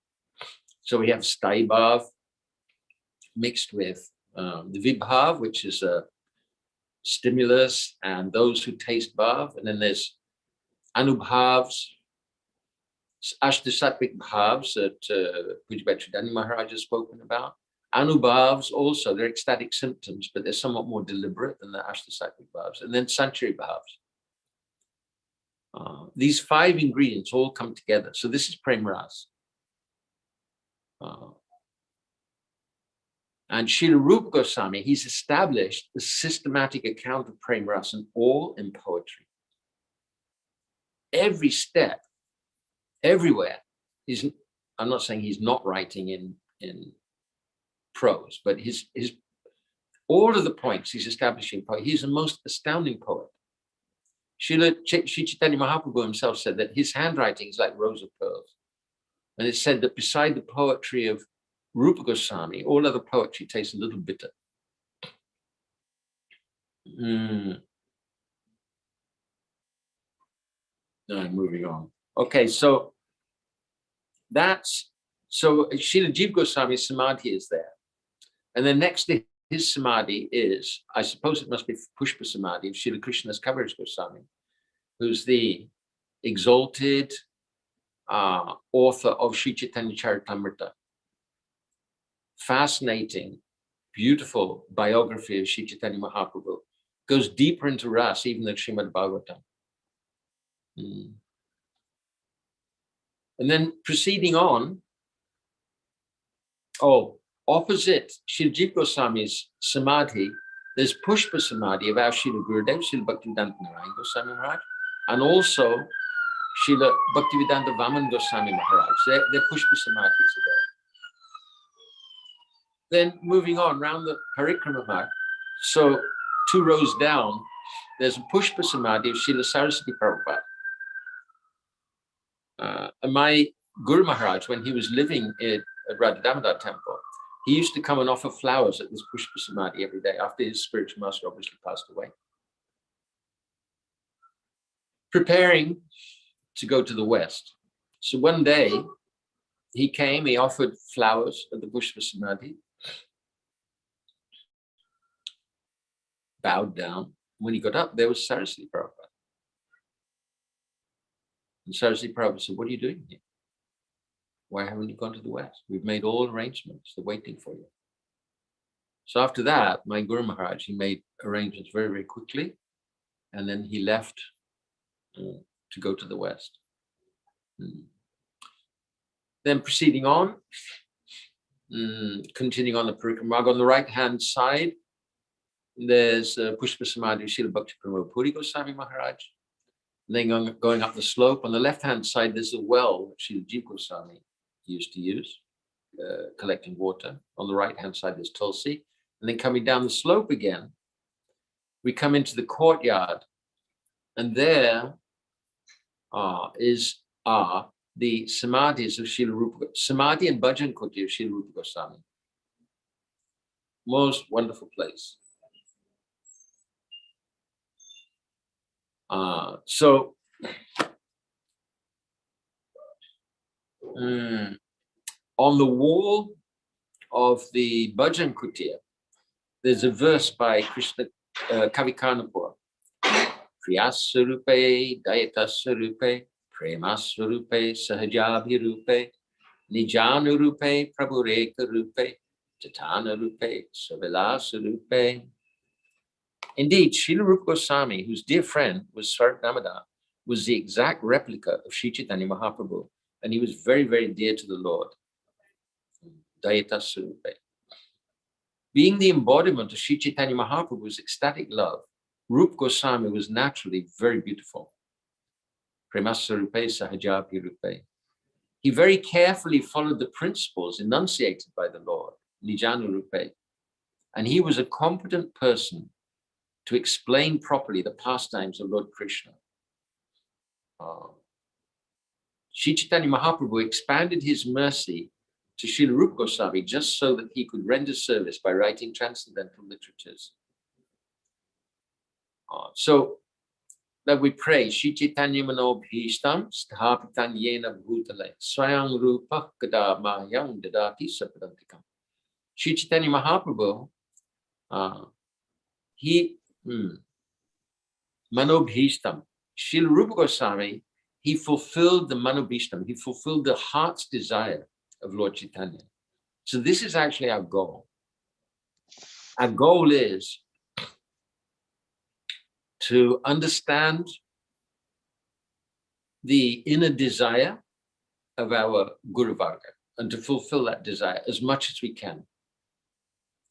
My Guru Maharaj, he, in Sri Chaitanya Charitamrita, when he's describing Srila Rupa Goswami, after seeing Chaitanya Mahaprabhu in the Rath Yatra, singing in front of Jagannath, singing apparently a mundane, it was a mundane love song. It wasn't mundane when Sri Chaitanya Mahaprabhu sang it, but it's a song from Sri Darpan Sanghita, glorifying unmarried love.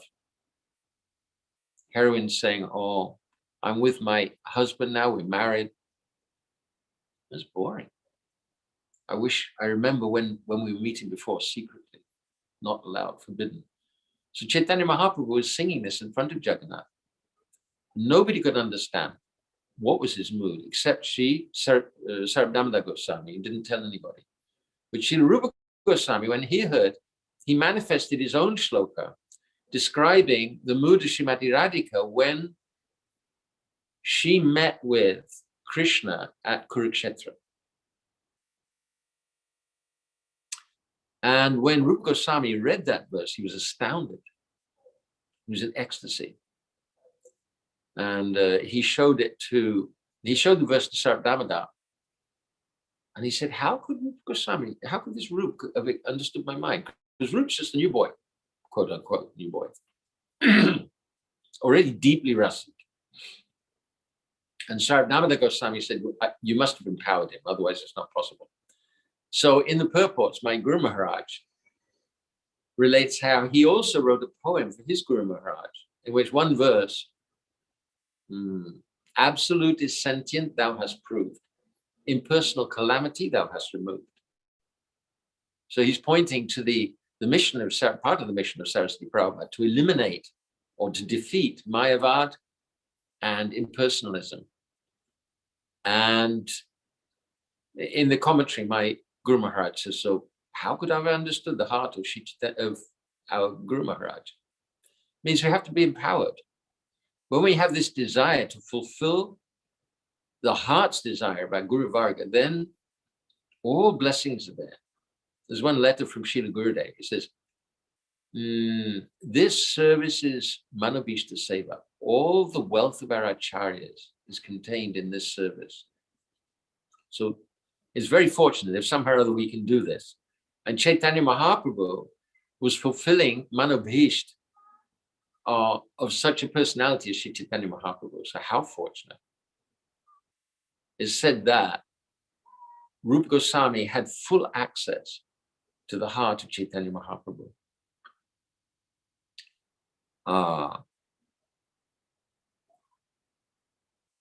His poetry is unparalleled. There was during his disappearance pastime. So one or two devotees, they were expounding from one particular, his prayers, and the inner structure, I mean, even geometrical structure of his poetry, and the sound format, the alliteration, and the deep sentiments of his poetry is superhuman, completely superhuman. So his Bhajan Kuti there is there, and there's a beautiful picture of Srila Rupa Goswami in his kopi, and he's leaning forward and like very earnestly, long face, not round face. And then opposite that is his Samadhi, and they have a beautiful murti there, taken from that line drawing. I don't know who did the line drawing. So Rupa Goswami, he is the head of our sampradaya, in the sense that we aspire to be Rupanuga. When Srila Gurudev came to the West,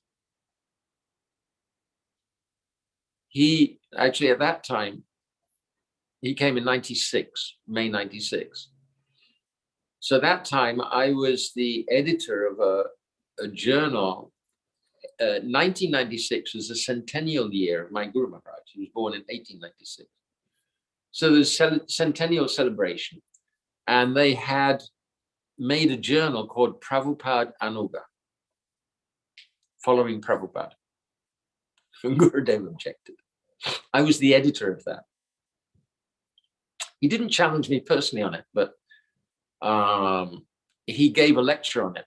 Maybe anyway, one of his lectures there, and I surrendered without a shot being fired. So he said, we are not Prabhupada Anuga. And that's correct, actually, because my Guru Maharaj, his spiritual master, is also Prabhupada. So if we were Prabhupada Anuga, then he could have said, we are Prabhupada Anuga, but he didn't. He said, we're Rupa Anuga. And Srila Gurudev explained what it means, Rupa Anuga. So on one level, it means following Rupa Goswami.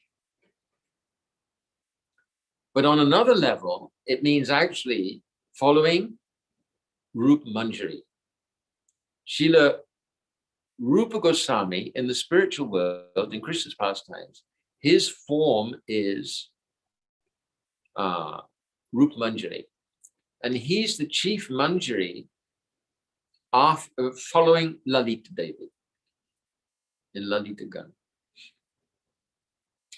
So our ultimate, cherished aspiration, our cherished aspiration, which Srila Gurudev emphasized again and again, Radha Palyadasyam, under the shelter of Rupa Manjari.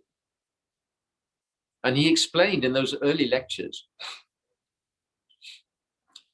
he explained that there's Rupanuga and Raganuga. So Raganuga means to follow the moods of the Ragatmic. Rag means intense attachment. So the Braj devotees, Braj associates, they have intense attachment to Krishna. So Rag, therefore they're called Ragatmic. It's their nature, Atmic is Rag. And then following that Rag is Raganuga. So anyone who's following the moods of the eternal associates in Braj, they are Raganuga.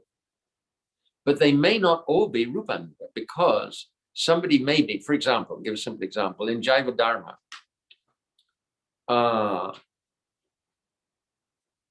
Babaji Maharaj, no, not Babaji Maharaj, Gopal Guru Goswami, he asks Vijay Kumar and Brajanath, so what is, basically he asks them, what is their original form? What's their aspiration? And Brajanath says, I want to help Subal Saka herd the cows. He's in Sakiras. And Vijay Kumar says, I'm a servant of, I feel like I'm a servant of Shri Lalita Devi. So Brajanath, he's Raganuga because he's following the moods of Subal, who's an eternal associate, of course, of Krishna and Braj. But he's not Rupanuga. He's not Rupanuga because he's not following Rupa Manjari. He's not in Madhuras. He's in Sakiras. He's not in amorous mood. He's in friendship mood. Similarly, Pujapad Dandi Maharaj is talking about Sri Ramananda Roy, and I've mentioned Damada Goswami. So they presented themselves in Gaura Lila as Raganuga Bhaktas, but they're not Rupanuga. Damada Goswami, he's Lalita in Krishna Lila. Ramananda Roy is Vishaka in Krishna Lila. So even they're in Madhurya Ras, but they're not following Rupa Goswami. Their mood is different. They have their own relationship with Krishna.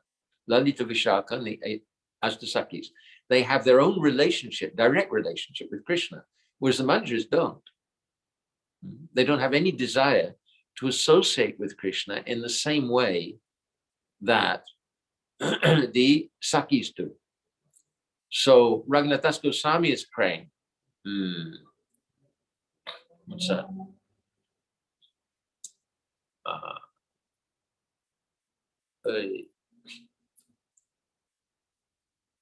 Namosta nityam. Sakyayate mama namosta nityam. I'm offering my obeisances. He's praying to Srimati Radhika. I'm offering my obeisances to that mood of being your Saki. Sakyayate mama namosta nityam. I'm offering my obeisances to the Sakis because they're older, they're senior. Dasyayate mama rasosta satyam. But what I want is, what my mood I want to be is Dasya Ras. I want to be your Dasi. Kinkari. Kinkari means kinkaromya. What can I do? What can I do?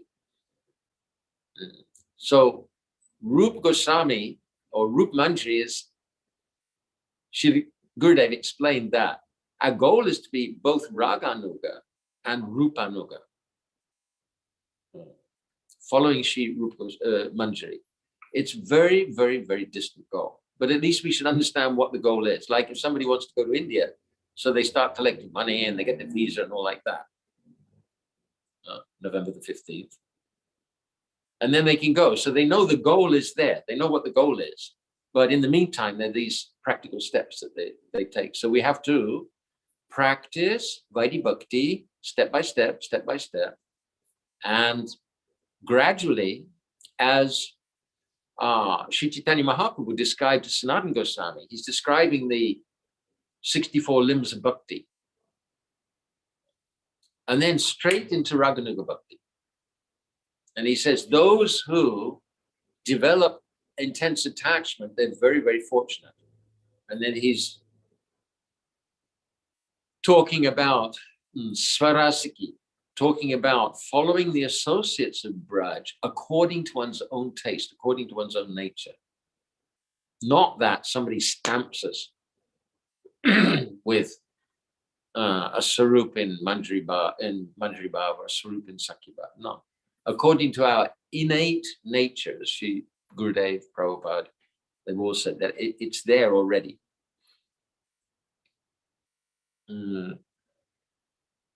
We can't glorify Sri Rupa Goswami enough. But I want to say something about my Guru Maharaj also, his pastimes in Radha-Damodara Temple. So proceeding on round from, used to be, now they've obliterated it, unfortunately, but there was the place where Jiva Goswami used to wash his feet. They've taken that out, unfortunately. They made so many alterations there. It's horrendous, to be honest. Thousands of tons of concrete. And it used to be a very, very simple site. There's also the Samadhi of Sri Bhugarbha Goswami. Bhugarbha Goswami is also a very important devotee. He was bosom friend of Sri Lokanath Das Goswami. Lokanath Das Goswami, he was a close associate of Lord Chaitanya Mahaprabhu. Mahaprabhu sent him to Braj, and Bhugarbha Goswami also. Bhugarbha, Bhu means earth, Garbha means in the womb. So Bhugarbha Goswami, he used to meditate in a cave, like many other eminent Vaishnavas. Shamananda Prabhu, there's his kupa near the Radha Shamananda Temple. And Sanatana Goswami also in Gokul Mahaban, very, very deep cave there. They've excavated out and made a Durga temple, but previously it had been. And Raghava Pandit at Giri Govardhan. So Lokanath Das Goswami and Bhugarbha Goswami, they were there. They gave blessings to, they're very eminent devotees. They gave blessings to Srila Krishna's Kaviraj Goswami and said, don't mention our names. You can write, we give you blessings to write Sri Chaitanya Charitamrita, but don't mention our names. And they're very actually important associates. And Lokanath Das Goswami especially, he's as Manjari, he's one of the 8 Ashtasakis, as is Srila Krishna's Kaviraj Goswami, Kasturi Manjari. So coming round, then there's my Guru Maharaj's rooms. There's landing there, veranda. On the left is his kitchen, and on the right is his living room and sleeping room. And there's a beautiful photograph in the kitchen, this beautiful photograph of Srila Prabhupada taking prasad at a table and looking out, because his window looks out at the Samadhi of Rupa Goswami. So, but this photograph was taken after Srila Prabhupada had gone to the West, and he'd come back with many disciples, just like Saraswati Prabhupada predicted. After his disciples went to the West and came back. And he said, now our preachers have come back from the West, and they've been successful to some extent. But I predict that later, maybe long time in the future, one of you will go to the West. And when you come back, you'll bring the whole world with you. So this picture is after Srila Prabhupada, and he's sitting taking prasad and looking out at Rupa Goswami's Samadhi. And one can just imagine his mood then, that, oh, previously I was here as an old Baba, poor old Baba, ascetic old Baba. Nobody knew who I was going to be. And now, by your mercy, just see. So Srila Prabhupada came here after he received sannyas from Srila Bhakti Pragyan Keshav Goswami Maharaj. He came to Vrindavan. He lived here for some time.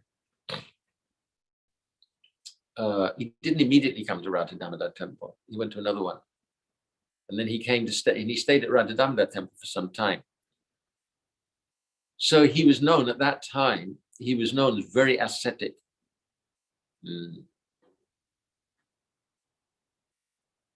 Very poor. He lived by Madhukari. And Srila Gurudev related, he didn't even have a chadar.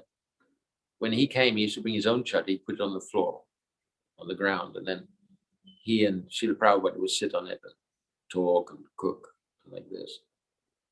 There's some pastimes I can relate. Like everywhere in India, so many spider webs, black. They're not black spiders, they're not black spider webs, but there's so much dust around, so they become black. And somebody came in one day and he cleaned the room and cleaned out all the spiders' webs. Srila Prabhupada came back and he looked, what happened to the spiders' webs? And the person explained what had happened. He cleaned them. Oh. But they're the original. We're newcomers here. He was so kind. There's another time he was sitting chanting, and somebody like peeked in. You could see Prabhupada was chanting and crying, and there was a scorpion on the floor. So this person who's looking in said, "Hey, Swamiji, there's a scorpion on the floor. Shall I kill it?" And Prabhupada can open his eyes. No, he's also Vaishnava. So he was, there's one very amazing letter that Srila Prabhupada wrote to our Gurudev.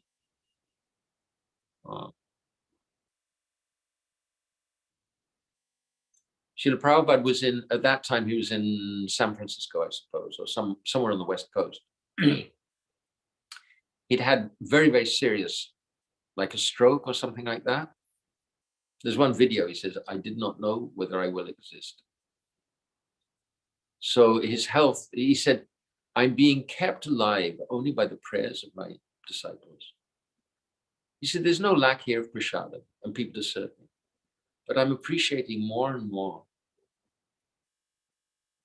the broken kutir in Vrindavan, the torn quilt, and the bath in Yamuna." This is his life. And he left there to come to the West on the orders of his spiritual master.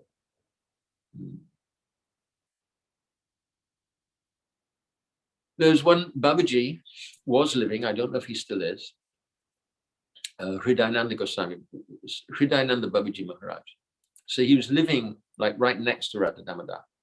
And he related how, hey, Goswamiji, Hare Krishna. So he was relating how at night sometimes you'd hear crying. So once he went out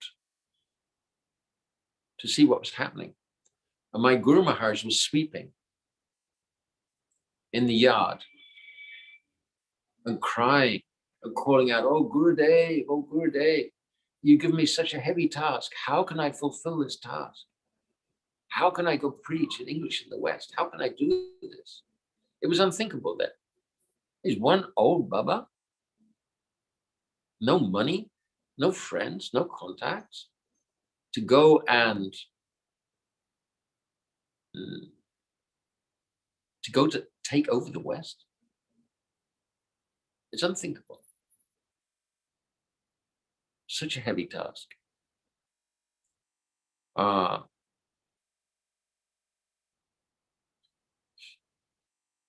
Srila, when you go into his room, his living room, so there's a murti of Srila Prabhupada there, and they have letters and things that he wrote, and Prabhupada's got a pen in his hand, he's writing. So one of those poems, he's glorifying Radha-Damodara Temple, and he's saying such a sacred place, the Goswamis are so exalted. And he said that amongst the Goswamis, I've received special shelter from Srila Jiva Goswami. Jiva Goswami is Vilas Manjari in Krishna Lila. So Jiva Goswami is a great philosopher. I haven't heard exactly what specific mercy Srila Prabhupada received from Jiva Goswami.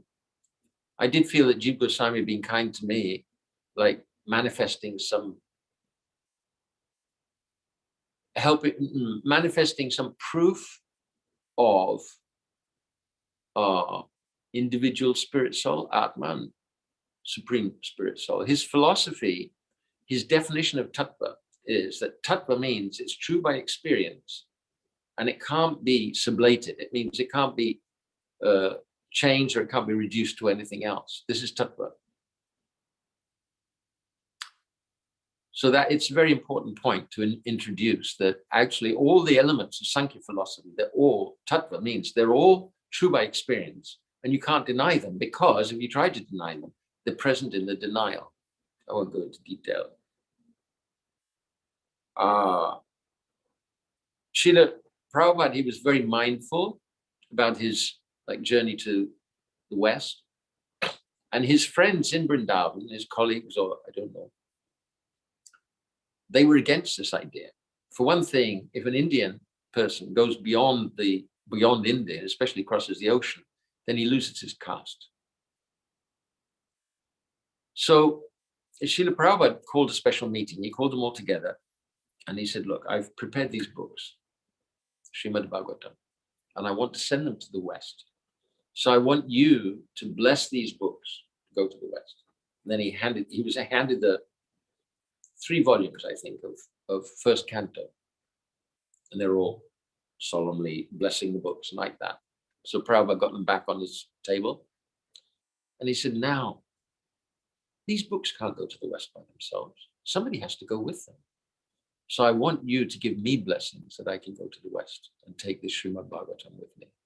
So he kind of tricked them into giving them his blessings.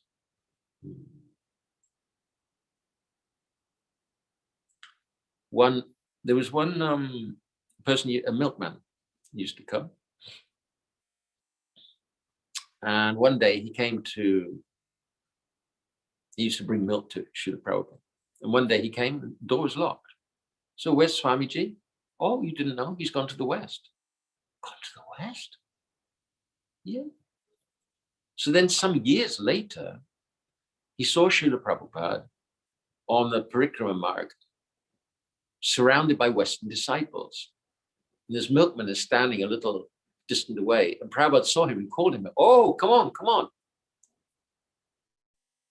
And the milkman came over and Prabhupada introduced him. He said, he helped me when I didn't have any friends.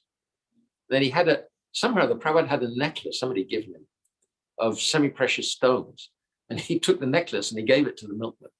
And then the milkman he made earrings for his wife with these semi-precious stones. But he was just remembering Srila Prabhupada's gratitude that here's somebody who helped me when I was alone, and almost friendless, nobody to help. Now I've come back, and his gratitude. So I think that if we can help Srila Prabhupada and our Gurudev to spread their mission when it's still in a very seedling stage, then later on they'll meet us and they'll give us so many precious jewels, express their gratitude. Even we're very rough, unqualified, but like Gurudev one young disciple of Gurudev came in to see him, young man.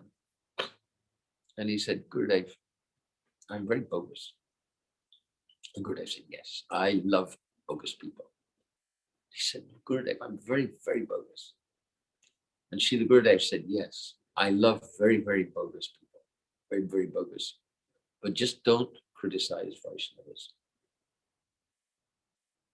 So I'm praying at the lotus feet of Srila Prabhupada and Srila Gurudev that they've opened this astounding transcendental landscape, premscape of Braj to us. So I'm praying at the lotus feet that somehow or other I can offer some service to them and that they'll be kind to me and send me forward on the devotional path. Vanchakalpatarubhasya kripasindavirata putitanam pavinebhyo vaishnavibhyo namo namah. Hare Krishna. Dandavat Marji. Can you hear me okay? Yes, yes, fine. Oh, wonderful. Thank you for your beautiful katha. Actually, there was one, we're short of time, so I'm going to be very quick. There was one point I really wanted to highlight when you said you were talking about how, yes, you were talking about how Lord Chaitanya Mahaprabhu, how Damada, Sri Damada had told Mahaprabhu how he'd empowered Rupa Goswami, and in the same way Srila Prabhupada was explaining how he was empowered by his Gurudev.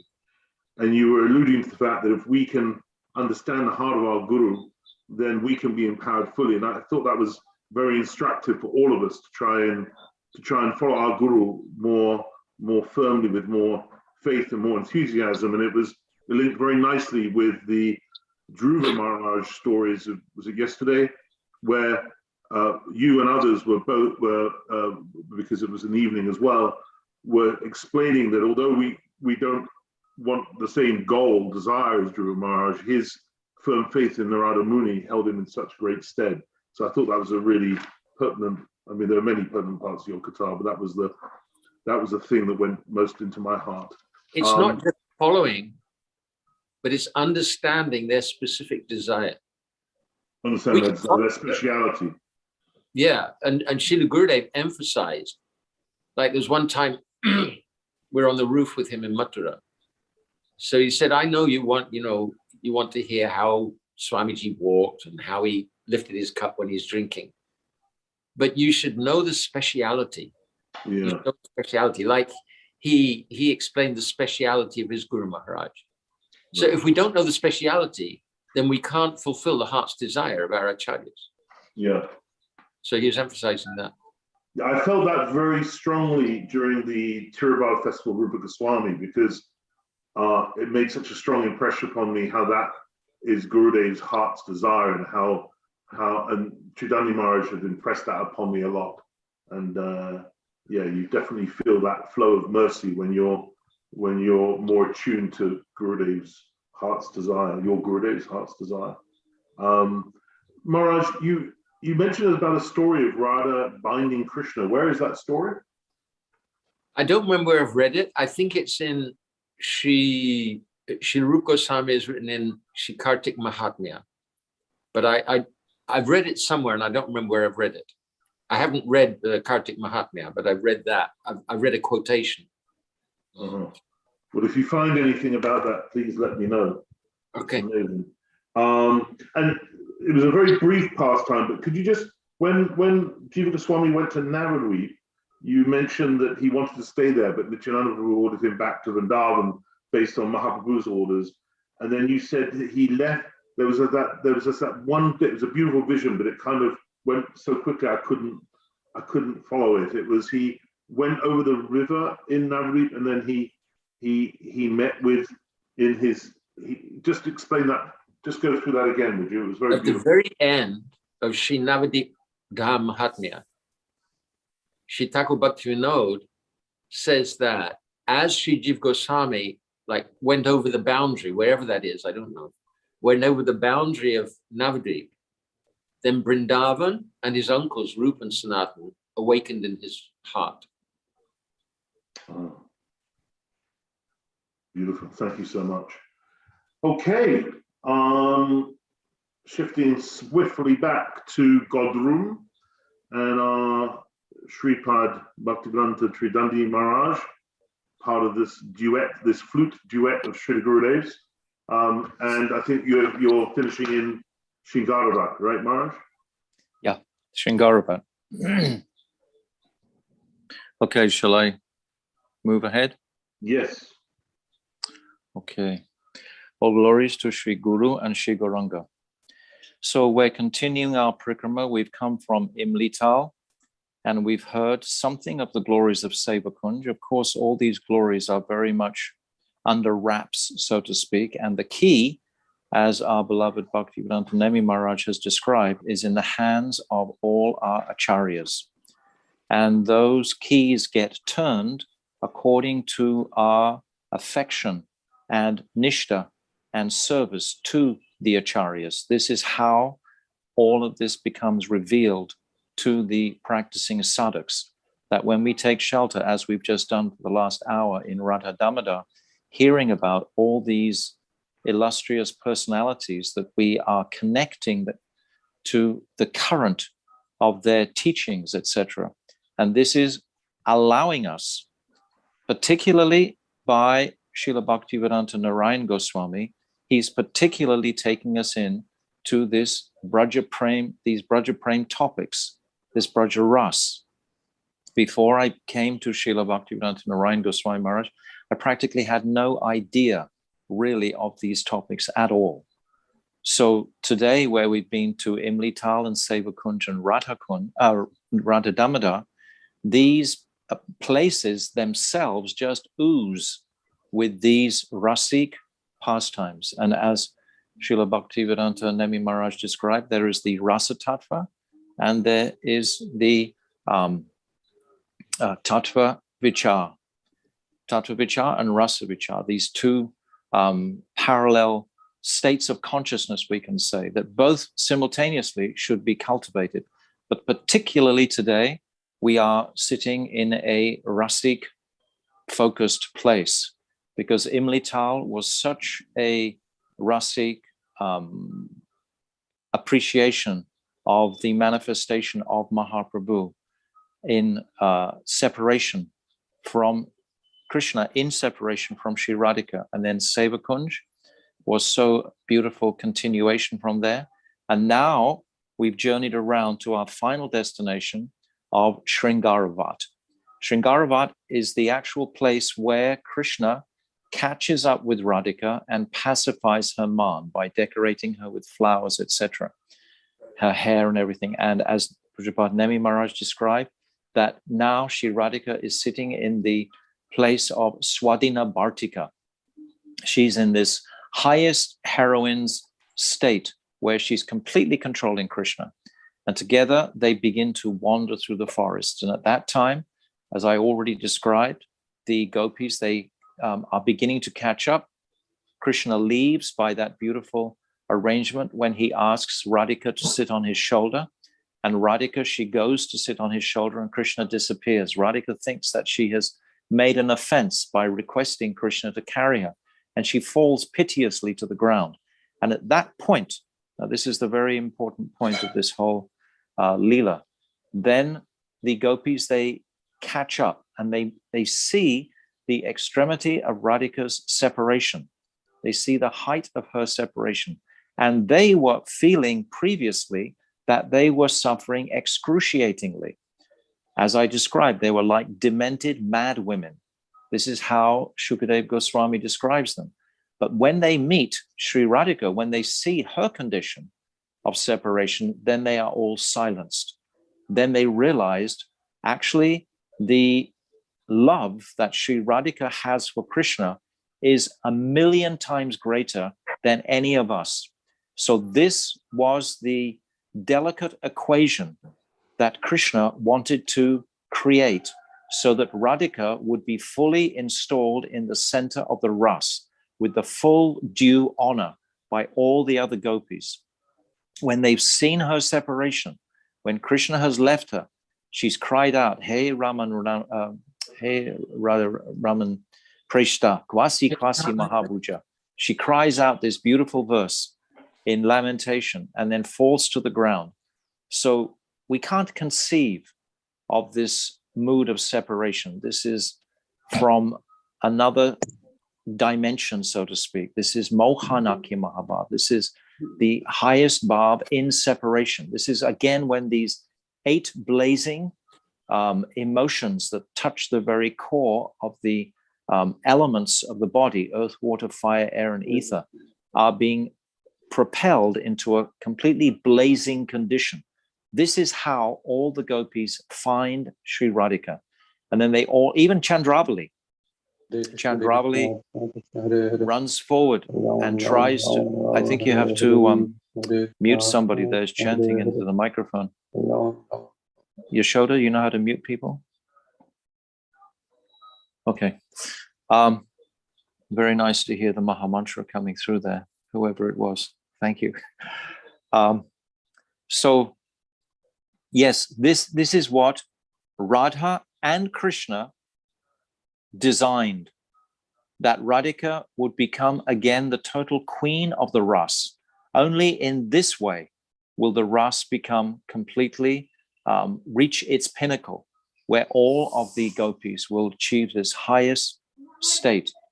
So this is Srngara-vata, and we have some beautiful pictures here, just a couple of pictures, just 1 or 2 of them, if it's possible to throw them on the screen.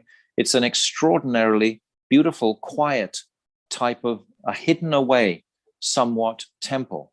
It's coming around from the bustle and crowded area of Radha-Damodara, and we come into this very quiet temple. It's the bottom 2, Yashoda. Yeah. Yeah, you got them. So if you put both of them, yes. So this beautiful, beautiful temple you can see here, this is Srngara-vata. And just you walk up those little stairs there and you see inside very, very beautiful, gorgeous deities. There's Gornitai are there because this tree that we're looking at in to our right is the Vat, that special tree that Nityananda himself rested against when he came here searching for his Mahaprabhu, searching for Nimai, searching for Sachinandan Gaurahari. And he was sitting here praying to, wondering. He hadn't met Mahaprabhu yet in his birth, and yet he traveled all throughout India, etc. He went with Lakshmipati Theatre, he met Madhavendra Puri, and he was in a completely intoxicated condition of prem, being in Vrindavan and being at Srngara-vata. And it was here that he heard an aerial voice. Now your Nimai, he's in Navadvip. You must go there and meet him. So at this point, Nityananda, he immediately leaves for Navadvip. But this is the place also where we remember Nityananda Prabhu. We remember him and his greatness and his mercy that he can deliver. So this is a very powerful place, this Srngara-vata. So we're hearing the pastime, the conclusion of the Rasa Lila pastime, where the gopis, all the parties, the Vipaksh, the Surit, and the Tatashta, they have caught up with Sri Radhika, and they've all become reconciled as a single unit now. Because in the initial dance that's described in the 29th chapter, the very first Rasa Lila, where Krishna leaves, the gopis, they still had their identities of their own particular groups. There's 4 groups of gopis. The Vipaksh, that's Chandravali, and the Surit, that's like Shamali, and the Tatashta, that's headed by Bhadra. And then there's the Swapaksh, of course, headed by Sri Radhika. So these groups were creating some disunity in the ultimate pinnacle of prem that could be reached. So all these groups were purified when they acknowledged the absolute supremacy of Sri Radhika, when they find her here, very, very close to here at Srngara-vata. Meanwhile, Krishna, of course, he's gone to... text service, as shown on the window stickers. he's gone including the use of to. e-cigarettes and drinking alcohol, Oh, is not permitted at any time, anywhere on this coast. What is that? Your driver will God. keep you updated with announcements during your journey Right, when it is safe to do so. In the event wow. Interesting. Bringing us into another world. It's bizarre. Definitely. Okay, so we are sitting in Srngara-vata. We've just completed quite a brief physical parikrama, but a very, very lengthy, in-depth, confidential parikrama coming from the appreciation of Mahaprabhu's identity, why he actually advented, what he wanted to achieve, what he wanted to taste, etc., with the backdrop of all the Vrindavan pastimes. And then Pujapad Nemi Maharaj has beautifully described the aspects of Rasa Tattva and how Rupa Goswami is walking us through every single stage of this so that we can gradually begin to appreciate, not understand, but appreciate these subject matters more and more. And of course, it's according to our various personal practices that will give us the eligibility to enter more comfortably into these pastimes. But all the way around Braj, it's just going to be more and more pastimes of this nature unfolding gradually. At the end of a month, we will have heard so many esoteric pastimes of this nature, and we will be so much enriched, actually, ultimately, by these experiences of these various very esoteric descriptions sometimes. So in Srngara-vata, often we sing the beautiful Gopi Geet, because that is the next stage of the story. After they meet Sri Radhika, after they all conclude that Radhika is the queen of the Rasa, and they all are completely submissive to her, now the chemistry is right for the entire Ras Lila to take its course.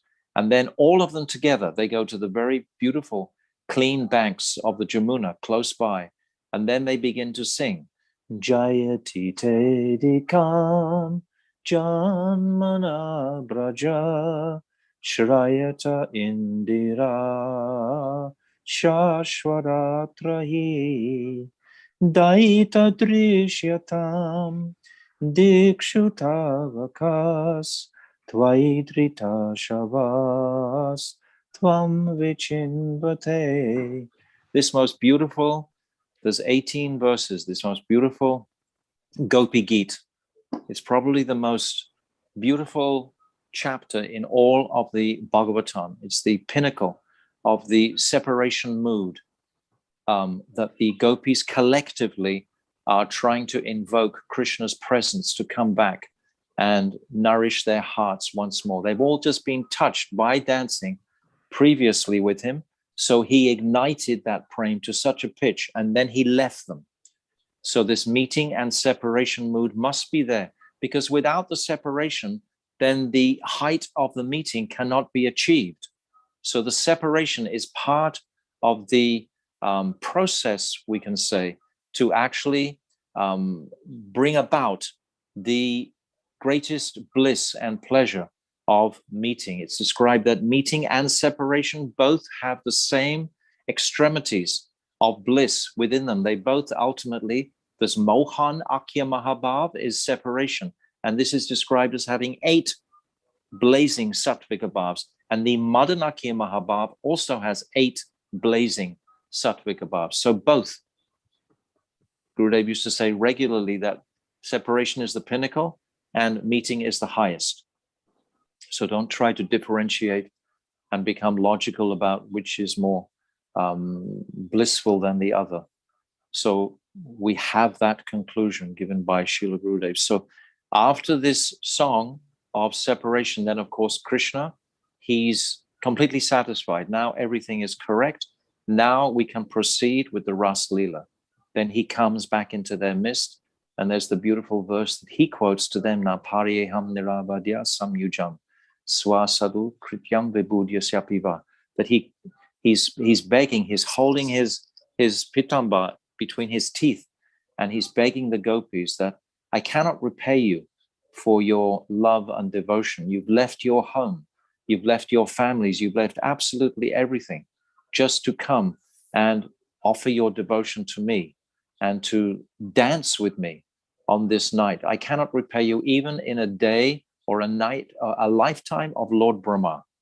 So this melted the gopis' hearts, of course, and immediately they embraced Krishna in different ways. There's beautiful pastimes described there, how different gopis, they responded in different ways. Radharani, she stands up in the distance and she doesn't run to embrace him. She just shoots him a very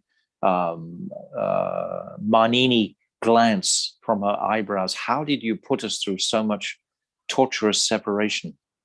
Chandravali, for example, she immediately massages Krishna's hands and Krishna's feet. This is a different mood. So all of these moods, all these churnings are revealed by Srila Rupa Goswami Pad. And Rupa Goswami has infused the heart of our Guru Vargya to impart them to us. And somehow or other, we want to drink these descriptions and somehow relish them during our chanting and bhajan, and to be able to, at some point in a future life, perhaps enter into that world of the apricot dham. So Srngara-vata ki jai. Oh, one thing, I made an omission in Imlitala, the personality who manifested that temple, his name is Srila Bhakti Saranga Goswami Maharaj, and he should also be mentioned.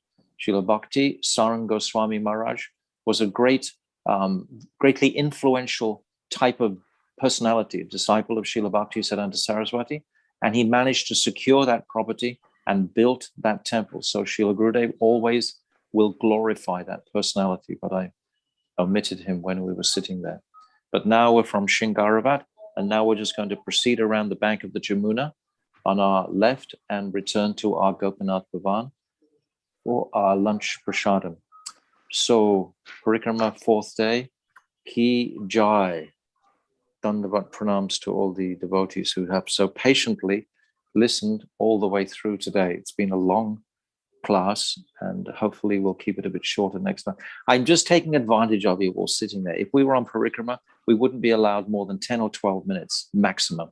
Gurudev would usually give us 3 or 4 minutes and then grab the microphone from us. So somehow we're just running amok here and just taking over, quantities of time, because the devotees are responding so beautifully and patiently listening to all these various guitars. So my dandavat pranams to all the assembled devotees. Vanchakalpatarubhyascha kripa sindhavevacha patitanam pavnebhyo vaishnave namo namaha.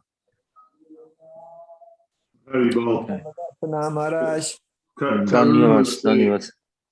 Tarun was saying yesterday or the other day how it's an advantage because we don't have to go through the bus rides to get from one. But the disadvantage is we don't get any prasadam from the Parikrama. So. But also, once I had a Maharaj staying with me, I won't mention who it was, and this person has a reputation for speaking quite a long time. And he made the mistake of turning to me after 45 minutes. He said, "Oh, what time is it you showed?" And I said, "It's prasadam time, Maharaj." And everybody just got up and took prasadam. We can't do that on Zoom. Anyhow, it was a totally delicious morning or evening or afternoon, depending where you are. And I wanted to give deep, deep thanks and gratitude to both Shripad Bhaktivedanta Nemi Maharaj and Shripad Bhaktivedanta Chaitanya Maharaj, because they are really giving their whole hearts to this endeavor. And I know they're pleasing Srila Gurudev, and they're definitely pleasing all of us. And we're so grateful that we can dive into the nectar of Braj through both of your guidance. So thank you so much. And we look forward to seeing you again tomorrow at the same time. And tonight, if you can spare the time for the second installment at 6 p.m. London time, which is 10 a.m. Pacific time, 1 p.m. Eastern time, New York time. If you're on the continent of Europe, then it would be 7 p.m.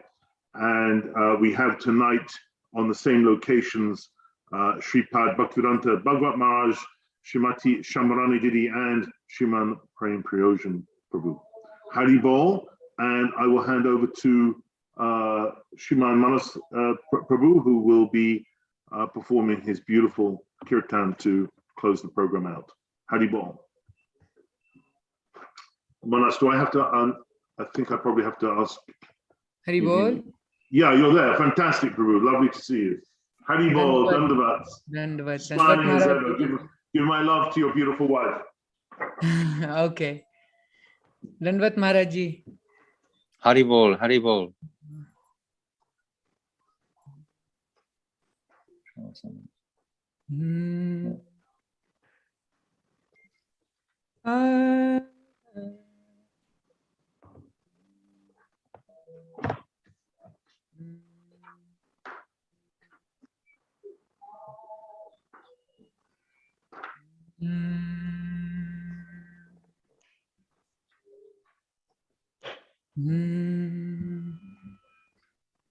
Jaya Radha Madhava Jaya Kunja Bihari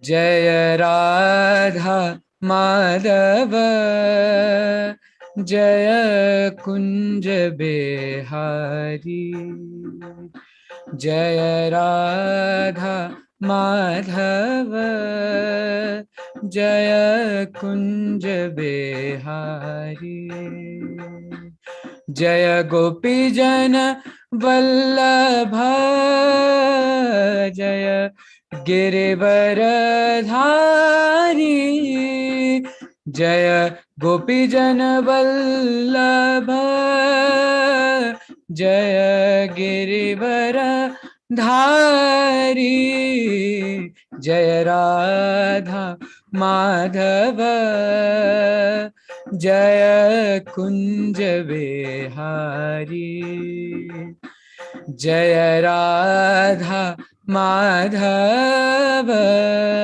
Jaya Kunja Bihari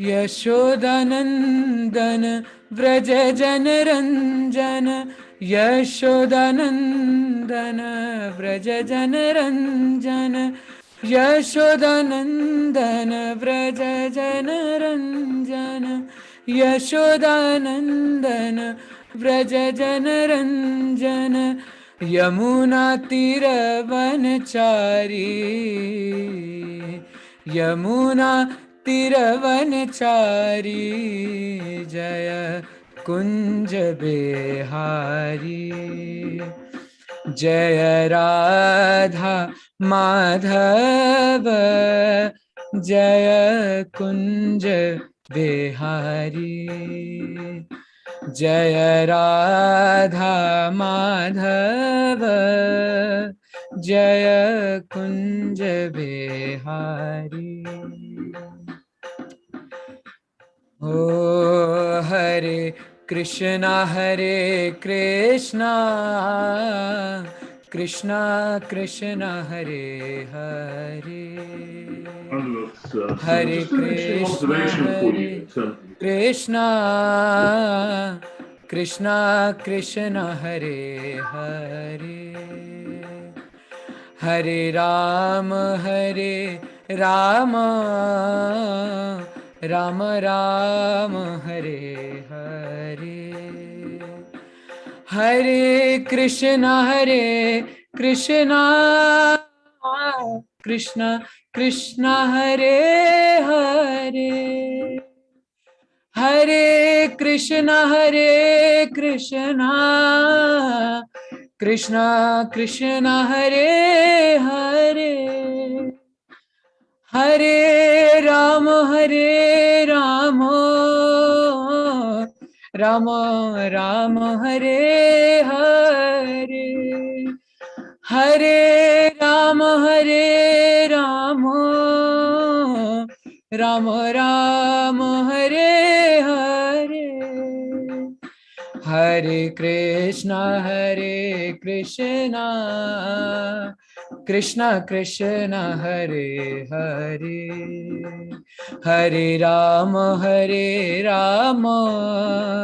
Rama Rama Hare Hare, Hare Krishna Krishna Krishna Hare Hare, Hare Rama Rama Rama Hare Hare, Hare Krishna Krishna Krishna Hare Hare, Hare Rama Rama Rama Hare Hare. Jaya Radhe Jaya Radhe Jaya Radhe Jaya Shri Radhe, Jaya Shama Jaya Shama Jaya Shama Jaya Shri Shama. Gurudev Gurudev Gurudev Jaya Jaya Gurudev Gurudev Gurudev Gurudev Jaya Jaya Gurudev. Prabhupada Prabhupada Jaya Prabhupada, Prabhupada Prabhupada Jaya Prabhupada. Nitai Gaur Hari Bol Hari Bol Hari Bol Hari Bol Hari Bol Hari Bol. Thank you. Thank you, Maharaji. Haribol. Thank you. Thank you. Thank you. Manas, thank Beautiful. you so much for your seva. It's so beautiful that you're engaged with us, serving with us on this Parikrama. Very special. And thank you to Sudhi for arranging this. Okay. Thank shall see. you also to, give me opportunity again. Beautiful. All right. Hare Krishna, everybody. I'm going to stop the streaming so we come off the recording.